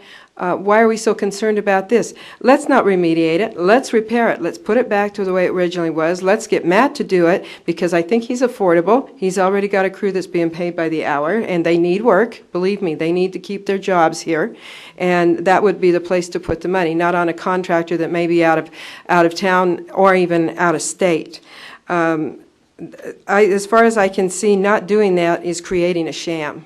And we don't need any shams around here. We need our community center fixed. And I wanted to clarify a little bit about what I think that Mr. Jones was trying to tell you about copies. If you go to the office and you try to get copies, Mr. Kohlberger charges huge amounts. He's now charging $28 and something an hour for the people to make copies for you. And the copies that Mr. Jones wants is going to cost him over $500 or somewhere around $500. I went and asked for some copies. I got a bill for almost $85. For copies I didn't even want. All I wanted to do, I put in a FOIA, and I just wanted to review the file, and this was on a different item. And I end up getting a letter 4 months later, not 5 days later like this law says, but 4 months later, after I started to pursue it over again, I get an email that says, okay, we made you 120 copies of what was in the file, and now I want $85. And I have the paperwork to that came from Mr. Kohlberger. This is ridiculous. When a person asks for copies of personal files, public files by record. I'll quit in a minute. By record, you can only charge them what it costs. You can't charge them what it costs you to hire an employee to do them. Thank you. The chairs are empty. Public comment is closed. We have a motion on the Table to approve funding for the interior restoration of the Bob Rood Center not to exceed $52,000. Any further comment from the board, Ms. Parker? Yeah, I'd like to say one thing because I've been asked why the roof leaked, and I just wanted to mention that there was a design flaw in the roof. This is the roof with the slight angle, and then they came and they put like this the edge around it, so there was no way that the water could drain because the drains that they put weren't here, they were up here. So that's the reason why we had the roof problem, was an initial drain problem. And that's it. I meant to bring pictures. Thank you. Mr. Calkin? Yes, thank you, Mr. Chairman. This motion is just basically to approve funding so we can try to move forward. As to where exactly the money's going to come from, I know there's some issues. I know I was on the phone with a person from POPACT, and obviously some things have changed from what we were told originally when we were on the phone. But whatever it is, the money has to come from somewhere, and will come from somewhere, and I'm confident staff will obviously take it from the right sources, and so we can get this building open.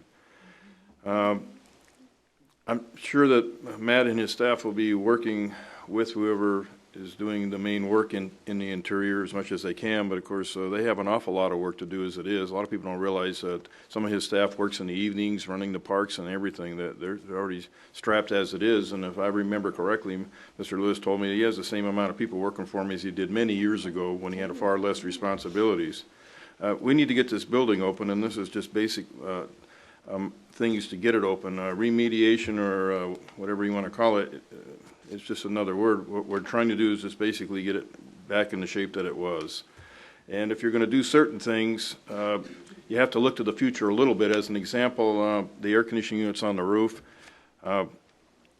Roof curbs come in different sizes for those units. Those units are a little older. I don't normally believe in changing them unless a compressor or something major goes bad. But being as we're going into the roof and everything, now you do have to concern yourself with when you put the roof curb on. If you don't know what a curb is, it's a flashing that's made specifically to hold the air conditioner, and the ductwork goes inside of that. It's like a big square thing, and you don't see any ductwork, and it seals the roof really good, and you won't have any water problems later on. Well, maybe if we were to get a curb that fits that current air conditioner, that's something we'll have to look into, then maybe it would not fit the newer models. The newer ones are more efficient, they're bigger, and so on. So like it or not, you have to look to the future, and so we don't end up spending more money down the road. So I'm confident staff has made the right decisions here. And as I always say, we're on the inside. We have a little more information. I know every board member here would be more than happy to share with you what they know and what they have found out if you have questions. It's not as cut and dry as it seems to be sometimes on the outside. There's a lot more to it, and this board here spends an awful lot of time trying to educate themselves, and when we make motions and vote on things, that we do the right thing. And I believe it's the right thing tonight to move forward and try to get this building open. Thank you. Thank you. Ms. Henderson? Yes, thank you. Certainly, when this came as an agenda item, I had questions and immediately started asking the questions to get clarity, but I definitely do not see that the information that is submitted on this agenda item gives enough clarity, enough information to make a sound decision and do it in a fiduciary, responsible way. I really would like to see that we have more information when these requests are made. There's a request for $52,000 with very little information. Who's going to do it? What's going to be done? At least with the roof, we had RFPs that spelled out exactly what was going to be done and what we were asking to have completed. This one is just, there's no understanding. So I want the community center opened. I've worked hard to see that we are able to get it opened and available to the citizens, but I do find it difficult to make decisions in a responsible way when we don't have adequate information given to us. So I'm not sure I could move forward on it as it stated. Thank you. Dr. Waters? Thank you, Mr. Chairman. I agree with everything that Ms. Endersby said, except that I want the Bob Root Center opened as soon as possible. Mr. Jones said that, you know, the federal government goes in the hole, we could go in the hole. Well, I don't think we should go in the hole to do it, and I think Mr. Sullivan will find a way to make sure that we do not. But we do need to get the Bob Root Center open as quickly as possible, so I think we should move forward. But I do agree that I wish we had had more information on it, but even without that information, I feel that we will take care of it. I trust Matt, I trust Mr. Sullivan enough to know that those things will be taken care of. So with that in mind, I'd say we need to move forward on the Bob Root Center. Thank you. Thank you. There were a lot of comments made this evening, a lot of allegations leveled, a lot of accusations. There are several of these things that need to be looked into, but the key component here is opening the Bob Root Center for $86,000, including the roof, the restoration, not remediation, restoration. We are restoring it. We are not changing the walls, moving things around. It's being restored. And if we can get the roof and the restoration done for $86,000, then I say so be it. So with that, we have a motion and a second on the table to approve funding for the interior restoration of the Bob Root Center not to exceed $52,000. All those in favor signify by saying aye. Aye. Aye. All those opposed? Motion carries 4-1.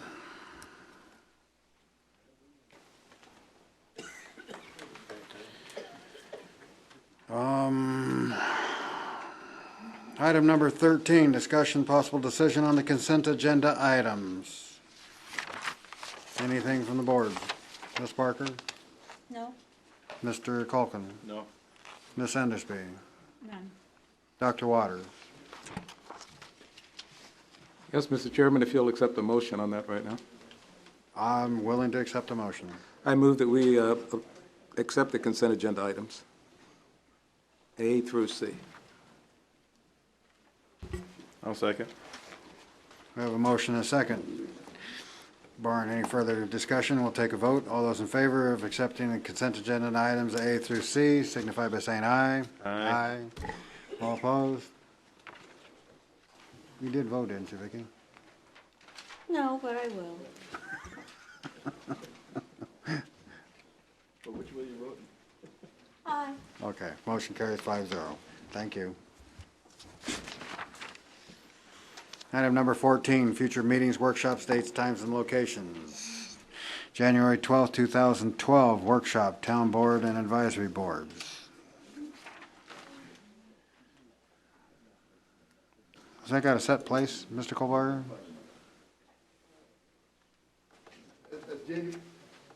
That's January 2012. Isn't that what I said? No, didn't you say January 12th? No, I said January 2012. I'm sorry. It's all right. 2012.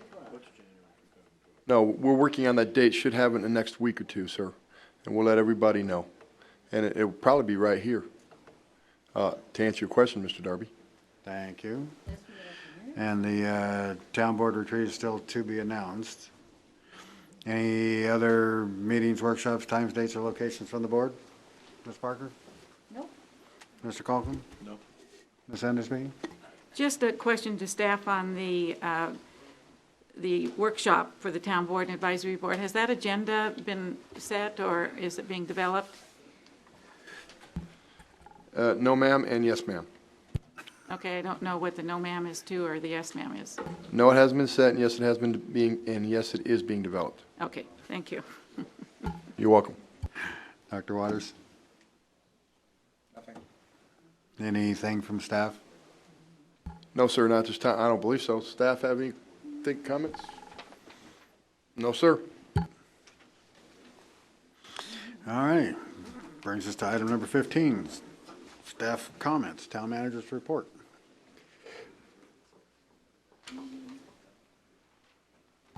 I'll take any questions you have on there, the PTO 32 and PTO 35. The 35 is a redlined, two red lines. The first one in the backup was what the attorney took from me after my red line to send to him and legalized it, put in some really nice words, proper legal terminology. We are asking the town board if you have any other concerns and questions. And I did talk to Mrs. Parker about this because she was the board member who attended all of my workshops, so she took notes as well, and I asked her to make sure she went over it in detail to make sure that all the notes and all the businesses' questions were answered. And we did have 5 workshops on that already, and I do plan on holding more after today, getting with the chamber and having them blast it out, to hopefully start it next week, and just to let the business community know what we're doing and the changes we're making. And if anybody up here has any changes, concerns, questions, please get with me as soon as possible so I can get with Brett and we can kick it around and see if we can do it. And also in here is the new updated goals and objectives. Working on a BLM, getting that all put together, which is one of the goals. Anything else? Any questions on what I have in my report or any of the PTOs or the goals and objectives? Thank you. Any questions, Dr. Waters? Yes, under item 3, PTO 35, item B, as a matter of fact, are we going to see it on 13 December, or will that be in January? No, you will have the ready-to-go business license PTO 35 on December 13th to vote on. Is that correct, Mr. Maish? It is. That answers my question. Thank you. Thank you. Ms. Endersby? Yes, I would like to ask on PTO 32, Section 1H, if we're looking at 2% for the airport, can there be verbiage added to that that would include and other forms of public transportation? To answer that question, we need to create a revenue stream specifically for the airport to justify what the FAA, to justify the requirements of the FAA and the BLM. If we put other categories in there, they might look at that and say it's not exactly what we ask you, and therefore it might hurt the project. I can ask the FAA and the BLM, but as it is written up, it is designated specifically for the airport. But I can ask. Yes, and I also know that airports develop mass transportation from the airport to locales that are outside of the airport. So it's something that's been done in the past. But if I could ask legal, if you could take that under consideration and see where we could interject some information or some ability to look at funding for public transportation, it would be appreciated. Thank you. Mr. Chair, through you to Ms. Endersby. Of course, any of the percentages that are attributable to different funds, at your discretion, I can draft a proposal to change it and for your introduction for the board's consideration. Well, we have an appointment to meet, so perhaps we could discuss that and bring it forward then. Thank you. Thank you. Mr. Calkin? No. Ms. Parker? Seems to me that we've already been through this transportation thing, and there was a 3-2 vote against that. I just thought I'd bring that up because I remember that vividly.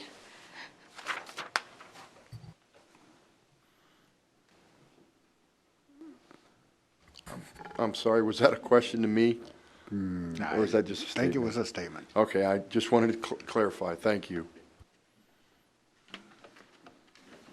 I'm going to pass on any comments, so I'm just going to, we're done with 15. Thank you very much, sir.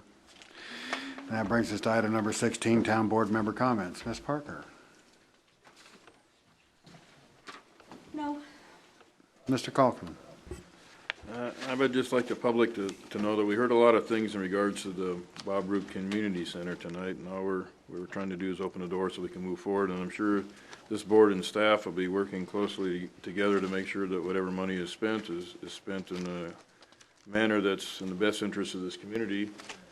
And if you have any questions, feel free to stick around after the meeting and ask if anything is on the agenda, because I'm never in a hurry to go home. And yeah, that's true. Hey, no, don't get the wrong idea. I love my wife. It's just that, I got another job here. But, like I said before, we have a lot more information available to us. And there isn't that, I don't think there's any conspiracies going on like people like to believe in. It's just a lack of knowledge and communication, and those problems are easily solved. Thank you. Thank you. Ms. Endersby? Yes, I've received, as well as I'm sure other board members received, but since I'm clerk, I'd like to address it, a letter from the Lakeview Executive Golf Course, and it's to all town board members. If I can, I'd read it, or just make the audience and citizens aware that the Lakeview Golf Association is concerned about their inclusion as members of the community and as viable resources here in the community, and they feel they were omitted from being a Pahrump Key existing attraction when the Contour Entertainment report went out. So I would like to hear from staff that we have addressed this and what we did to address their concern. If I may, Mr. Darby? Yes, Mr. Colbert. Actually, Mrs. Parker did write a letter on behalf of herself answering the question and apologizing for the oversight on Contour. And we also have a group that we're working with, the community partners, that we've asked community partners to invite them into the community partners realm. And we attended a meeting today, and they were actually there. So they are part of the community partners now, and they're going to be supplying information to be taken down to court site, which the town will be distributing. So we have addressed that issue and erased that issue. And also, Mr. Chairman, I do appreciate that staff is asking the board to participate in the response to any communication, but at this point it's kind of moot to bring it up. But the fact is, clerk of the town board is the responsible party to answer correspondence. So but I want to thank Mrs. Parker for her willingness to help out in that area. The last thing I'd like to bring up is the town manager evaluation form, and just remind the town board members that we need to have that evaluation form submitted in a sealed envelope to HR within the month so that it can be compiled and have a report ready for January. So if you haven't completed your evaluation forms, if you would please, and make a point to get it in the next week or two. Thank you. Thank you. Mr. Chair, I believe that the operative month would be December. Yes. So by the end of December, Ms. Endersby. December 15th, was that the motion, I believe? December 15th.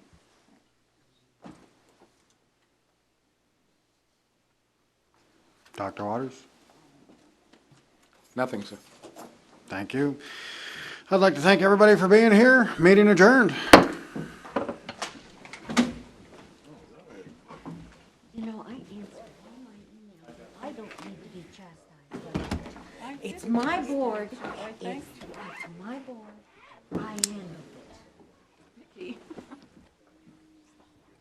I'm not sure what you're. I'm out of here. I don't need to be chastised by you for answering my email. I don't know how new I am, but yeah.